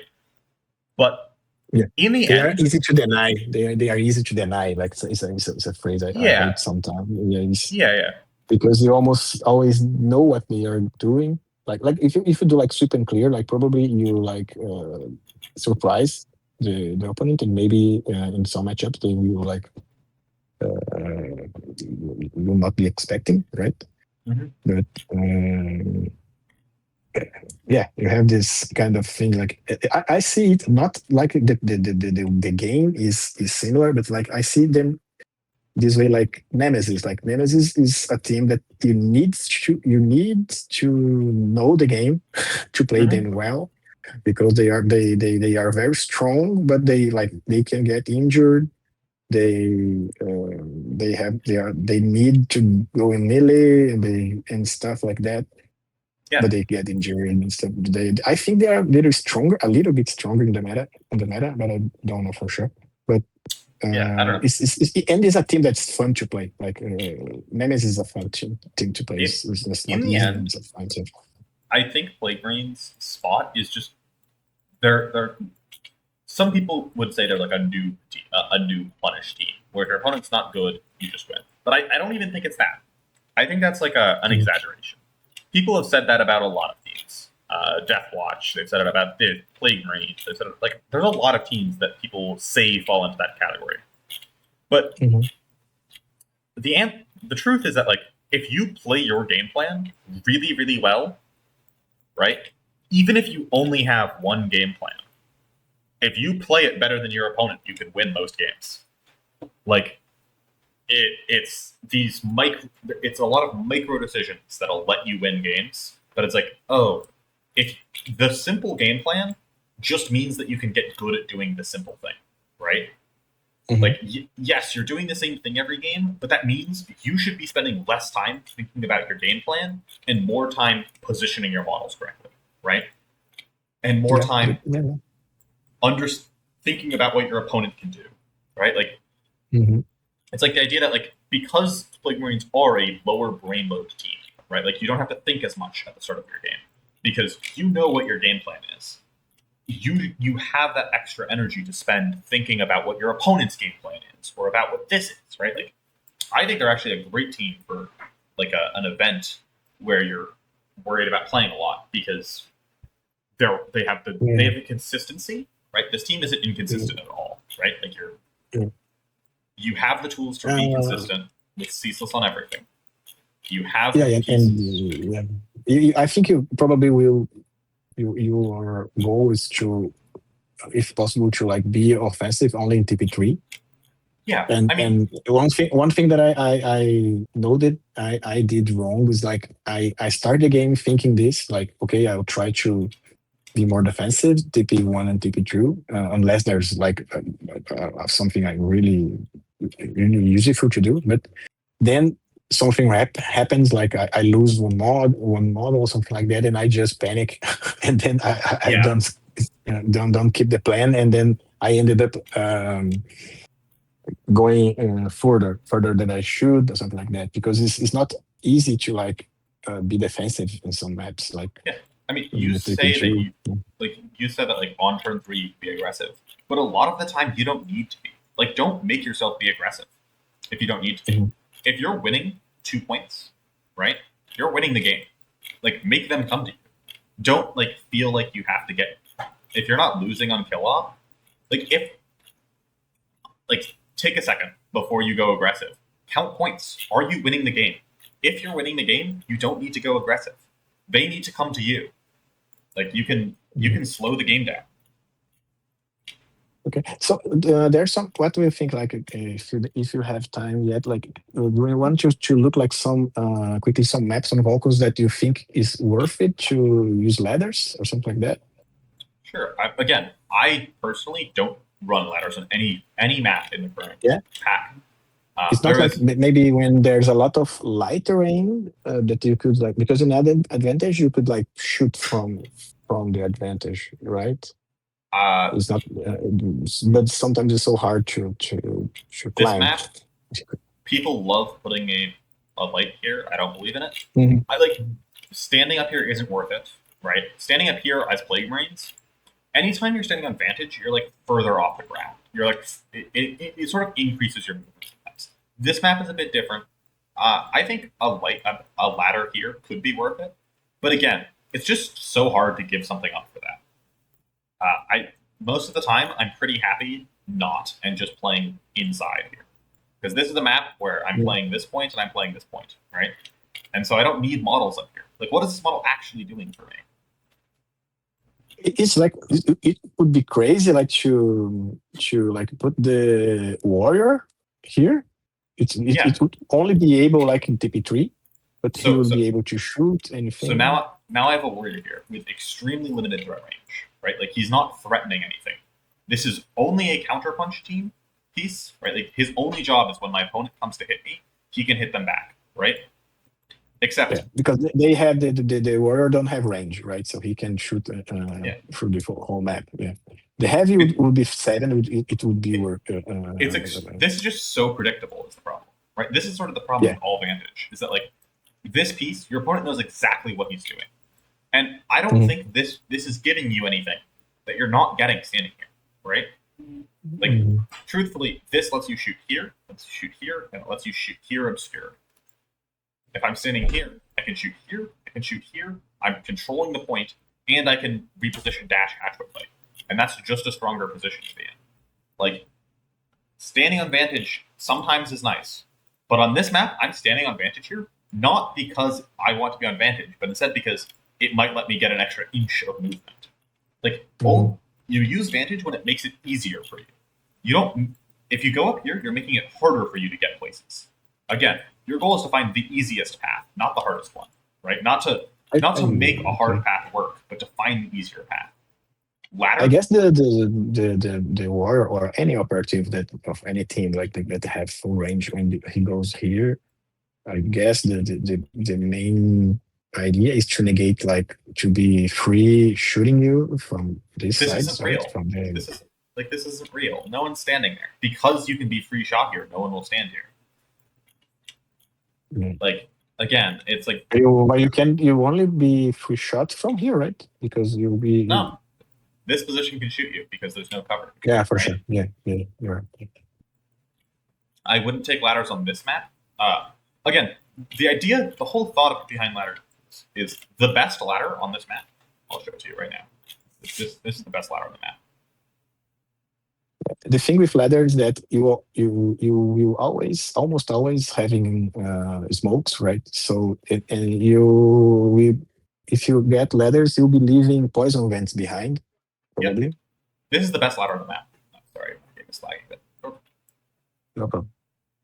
This right here is the best ladder on the map. There is no better ladder placement on this map than this one right here. The reason that my game crashed. Okay, cool. Well, let me put it back up.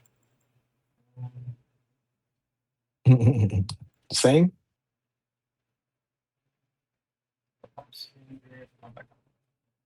So yeah, let me show you the ladder and then we can chat about it. Because if you're thinking of ladders as a tool to get on Vantage, I think you're using ladders wrong as Plague Marines. Plague Marines are simply So not it's the a same. team. I just fall for the game. It's the same name. Yes, same name. Luna. I guess it's Luna. Lunar. No. Password. Let me just try to get again. Okay, Luna. Because it's not showing. It's not. No, it's not showing. try Okay, refresh. no, it is. Yeah. The idea behind Vantage gives you some advantages, right? But it just reduces your flexibility, right? And you're already playing a team that struggles with flexibility. So Yeah. as Plague Marines, this is the best. Do you see this ladder right here? Let me know when you flip it in. Yeah. This ladder here is the best one, not because it lets you get on Vantage, but because it makes this a 1-inch climb instead of a 2-inch climb, right? And it lets you do something. It lets you do this. It lets you go 4 inches here and then 3 inches here. If you're taking ladders, this should be why. You shouldn't be taking ladders to get on Vantage. You should be taking ladders because it makes climbing 1 inch instead of 2 inches. Again, don't find a hard path and try and follow it. Pick the easy path. And if this makes the easy path easier, then you can sort of think about it, right? Specifically, I don't think this is actually a worthwhile ladder. Like I don't run it because it doesn't actually let you get to this door. If this door was if this door was 0.5 inches over, I would run this ladder every time, right? But it doesn't actually change your ability to get here with a charge or a reposition. Yeah. So I don't run this ladder. But this is how I would think about ladders. Don't play Vantage. The only times you should be going up on Vantage is if it gives you a shot into someone sitting behind like cover or something really clear like that. But don't just go behind them because they're there. Because Vantages are tools that slow you down, and you're already a slow team. And I'll tell you that. Remember how I said like pick where you think the fight's going to happen and go there? I promise you the fight is not going to happen right here. Right? Like this is not where the fight is happening, and so you don't need to go. Yeah, for sure. You don't want to be there because the fight's not happening there. And as Plague Marines, you need to be where the action is going to happen. You need to think ahead of time. Hey, where's stuff going to happen? And then put your guys there. These are too slow to not be where the action is happening. So you really need to think about where the action's happening, go there. And Vantage is not going to be where the action's happening.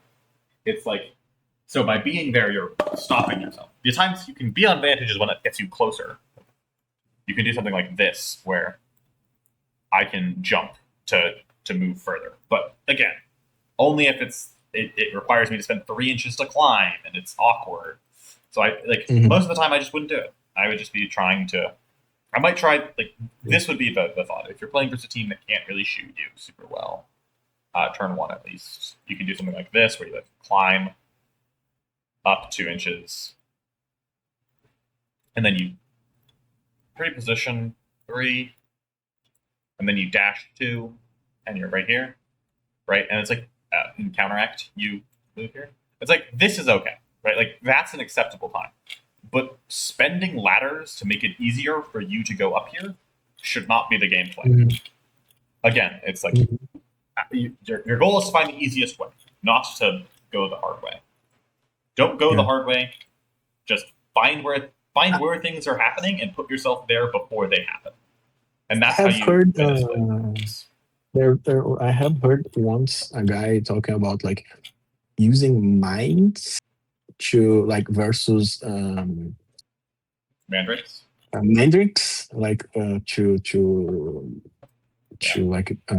hurt their teleport, something like that. You can. The truth is that this isn't a very good mine. You can put the mine here. The problem with this mine is that a good Mantrix player will just teleport here and take 2d3 damage, and then hide up here on conceal the rest of the game and not worry about it. Right? This mine doesn't stop them going up there. It just it doesn't even kill a model who goes up here. Yeah. They just teleport there with a model they don't care about. Their Shade Weaver, right? And then they'll eat the mine on this model, and then they'll either throw that model away or they'll teleport that model out and use that model as their scoring piece for the rest of the game. And it's what did the mine do? The mine did damage that doesn't matter. You know what would matter? Sense. Plague vents, which do damage that does matter. You know? Yeah, for sure. If it was something like the Rattling's mine or something like that, that stunned or something like that, maybe. Yes. It's just damage, right? It's just damage. It's just 2d3 damage. You can't use it to block things. Good opponents will just eat 2d3 damage a lot of the time. In the end, it's 4 damage, right? On average. Really, who cares? Yeah, it makes sense. Yeah, man. I think we haven't talked about extensively about every matchup and stuff, but I think like you said, it's more or less the same, right? The same idea. There's just some matchups they are much harder to do. There are easy things, right? Easy matchups, there are hard matchups, but in the end, you're playing Plague Marines. Your goal is to force your opponent to play your game and to be better at it. You can't. And there are no teams. And dominate is more like a matchup. No, it's more like a map than a. Yeah, we're not playing banner versus Ords. Is that commonly, at least, I guess, because they can out-activate you and just contest the banner always or steal the banner. I think it's mostly a vibes thing, honestly. like I think Banner and Dominate kind of both work every game. There's except against Crew or Rattlings, where you can never run Banner. But it's mostly based on like Salvagers or Salvagers shooting. Yeah, don't play for Salvagers. But most of the time, I think it's much more about like, hey, on this map, am I getting here turn 2 or am I getting here turn 3 to plant my banner? If it's turn 3, I don't want to force myself to plant the banner somewhere it's bad. Again, it's like, is there a spot that naturally in my game plan I'm in that is a good banner position? If so, I'll take banner. If not, I'll go dominate. Like, it's just not really a matchup thing. So although I think it's always there are matchups I would never go banner. Any like Belgor, I wouldn't go banner versus Hyrotech or any of the earlier ones that can pick your banner up. Like those ones I wouldn't run versus Canoptech. But there's it's really just more about like, is there a spot you see that's a good banner? On this map, I'm like, yes, I want to be standing here and this is a great banner spot. Boom. I'm running banner most games. Yeah. But yeah. And if someone like position him this, you can go with the fighter and flail twice or something like that. Yeah, exactly. Like if they want to, you just set yourself up where you want to fight, and then you are one of the best teams in the whole game at fighting. Like, people talk about this team being bad, but it's not because they're bad at fighting. If you want to fight over a point, there are no teams in the game really that effectively can test you. Even like the big battles. Like we were talking about Raveners, right? And Raveners' game plan is similar. Their goal is to tunnel to the mid and then dominate the mid. Plague Marines can win that fight like more than any other Space Marine can. Plague Marines can trade upwards into Raveners. Plague Marines, like Raveners have to use every trick in their book to take down Plague Marines. And Plague Marines just kind of beat up Raveners, right? Like, yeah, because you can the good thing of plagues are they have good shooting too. It's not they are not like exceptional, but there are some like the specialized things. Like you have like some guys very good at melee, some guys very good at ranged. Like, but everyone is at least competent at shooting. There's no one who's bad at shooting on this team. Everyone can shoot you and can do damage. Yeah. So you can always sort of like flex into weaknesses. Yeah, you are more, to be honest, I think plagues are more a shooting team than a melee team because of how they are some operative. Like the bombardier sucks at melee, the heavy sucks at melee. They don't suck more because if the other guy is hitting on 4+, they're a little bad, but they suck at compared to other guys. But the secret anyone is can like shoot something. I mean, you're never gonna fight this team. The only model who fights is the champion, right? No one else wants to be fighting. Everyone else would rather either be shooting or sitting on conceal. You sometimes fight with the icon bearer, but typically only after someone else has fought you. You're like going in with the icon bearer. You're just counteracting more than fighting. Yeah, you're just maybe they play caster in very specific because to capitalize on shock and stun. I don't know, but maybe. I mean, it's more so that he's just really good at not dying when people charge him, right? Yeah, and then for sure. Your best model for fighting, you don't want to fight with because you just flail them repeatedly, right? This team is, and this is something you'll actually find about that's true about a lot of Space Marine teams. It's true about AOD. It's true about plagues. It's true about Deathwatch. Is that like shooting is just stronger than melee. All three of these are teams that have scary looking melee that you typically just walk up and shoot your opponents with, right? Yeah. And of these three teams, Plague Marines have the worst shooting, right? Like our shooting is the worst of those three. However, our melee is the best of those three. But what that doesn't mean is that we do melee. It just means that when people come to melee us, we're really good at not dying. Are really good at doing damage back to them, right? And also, we don't need to do. We also don't need to do our damage in shooting because we also have plague, right, which will do damage naturally. And one damage doesn't feel like a lot, but one damage Like if you get a Plague Caster tap on someone, suddenly they're infected, and then they activate, they take a damage, they charge you, they fight you, they end on 2 wounds, and then Poison Vents kills them. That's like 3 wounds. That's a lot of damage. Like yeah. it And adds how up really fast. and to end things like so you can have some time for you. How do you think like one way to use the Playcaster better? Like I know that the like the drill of trying to poison and miasma on conceal or something like that, right? Mhm. And he had very good shooting, like and one without range, and the other is like a mini melt, like the 7 range things, like 3/7 with severe and saturates and poison, and he can be very strong, like a 7 damage with severe, like 7 crit damage with severe, and if you're lucky, you can like if the other guy roll a 3, like you can negate 1 roll. This is a very Mhm. good at shooting, but Yeah, like he's great. but you can do on conceal. He can do like the miasma thing, right? Yeah. So My tip is like usually, I wouldn't use him aggressively at all until my opponent is running out of gas, right? When you're looking at them, when they have all their threats alive, you never want him on cage, except maybe versus Feldmore. But versus any team that can threaten him. he will be target, right? Because he will be target. Yeah. He's so good. He's the core of your game plan, right? He's the model that hands out infection. He's the model that heals. He's the model that does everything. And he's tanky, Mhm. right? Like, he is really hard to kill in melee. Like, AoD just can't do it. They'll charge you, they'll fight you, you'll stun them, because you don't need to resolve the dice. You'll always stun them. They can't double fight you. You'll fall back, and then you can heal yourself. Or you can, Unless they are do running more damage. resolute, that is something almost if they're on anyone Resolute. is running. Yeah. I don't run Resolute, but yeah. I mean, you can definitely.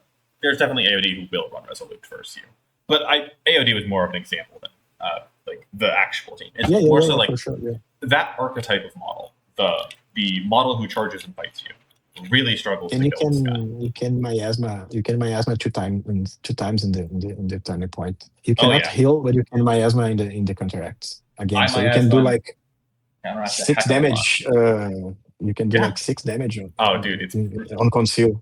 yeah. If you poison someone, last activation move, hit them again. It's so brutal. Mhm. Like I would actually, it is something to legitimately consider is using him as a point blank sniper in some matchups where you run him up, you use your ploy to hand out a poison, right? Mhm. Like here, if you're like if the AOD guy put like a the sniper here, you can be here doing miasma on him because I guess you have range. Yeah, you But, can I mean, poison, then more so you can so- miasma, and then the guy would not be able to be here. He would need to change place because he would like take But I like mean, 3 damage even 2 versus like times an and elf, stuff. right? Like a Blades of Cain, right? If there's a Blades of Cain sitting somewhere aggressive, right? But like Mhm. somewhere that you can't hit without getting hit back harder, right? There's a model sitting like here, right? You can like move dash Bladecaster up, hit them with you use your ploy to give them poison, right? Then you hit them for 3 damage. They're down to 4. Then you hit them for 3 again, and then they activate and take D3 damage and die. And it's like you've just killed an 8 wound model without needing to spend without putting anyone on engage or spending any resources. That's gross. Yeah, That's so hard to deal with. Use the deploy. In this case, you use deploy like to poison before like. Yeah. Don't be and you'll be able to counteract because the guy will die after activating. And exactly. You're not even cutting out your own counteracts. It's really strong. I love leading models 1 wound poison for extra counteracts is so powerful. It feels so fun. Yeah, it's like the best if the part guy about don't this have team. like a for sure. If the guy don't have like a way to heal, you can like just leave the guy there and just wait for caching. Yep. Okay, man. That's it. Thank you very much Awesome. for the help. Yeah, for sure. Well, I hope it helps other people too, yeah, I hope some other folks get something out of it. because like It's a- the plagues have been pretty popular right now. Yeah. Like after the buffs with the pistols, I think they're which for me it's like strong it team. seems like people want to play plagues. They are just um, like a little frustrating the meta right now because of the moving and stuff like that. So even with minor buffs, people just jump into them because they are just fun to play. they are. I mean, again, it's like they play the same way every time, but that lets you sort of relax and actually enjoy the game instead of sweating super hard. Yeah, This team is Habs. good. Like, and I really think people underestimate how strong this team is. Yeah. I think they're And they have so fun ploys, man. They have so fun ploys. yeah. And if Some you're not like playing in ploys. if you're not playing at Worlds, right? The quality of your team isn't going to determine whether or not you win games. It'll be how well you That's pilot not that your team. much. Yeah, exactly. Like you can win versus any team in the game as play ranks. Except maybe I Phobos. guess so. I but guess so. I always have to I guess so. as the number Yeah, one Phobos. And have like I just like we were talking before. No, like I was talking in the forum in the channel these days. Like sometimes I feel I just need like one or two more CP would just be so much fun because it's so sad to not be able to use some of the ploys Yeah, because the ploys are so fun. they're But really yeah, interesting. Some of yeah. their One plays ploy that are I've never used it and I don't never heard anything never heard anyone telling to do that is that the one that you explode and give poison to everyone around. I Yeah. think that's super main specific, I guess, because yeah. It's cool. I would never use it against any operative on more than 2 wounds, right? Like yeah, it's if my opponent charges me and has lived on 2 wounds and is not poisoned, I could explode to poison them and then do a wound to them when they activate. Mm. But I wouldn't really play it. Yeah. It's just again, it just does 1 damage most of the time. yeah. And if you're like with a lot of guys around you, maybe it can be like it's not like something that happens pretty maybe versus Felber, but then the value is not that good for Yeah, for exactly. poison, I guess. The Because you time can be like surrounded. Yeah. the times this player is best, your opponent has grouped up around you, and you know what Plague Marines do better than almost anything else in the game? Mess up people who decided to group up on you. You have like 5 tools to do it. Half your game plan is if people group up on is you force people to group up on you and then you just annihilate them. Yeah. If someone like do this, probably you can go with your fighter and do damage in everyone, even in your guy, and it would be worth it probably. Like Mhm. if you can hit like 3 guys, I think that's pretty uncommon. Probably it's worth hitting your guy too with the flame. It's okay, man. It's okay. Thank you very much for your time, for your help. No, thank you for joining me. Okay. Hope you get something out of it. Always feel free to message me at Okay. Discord. I'm always happy to Okay. talk. Cheers. Okay. Thank you, man. Have a good night. Thank you. Peace.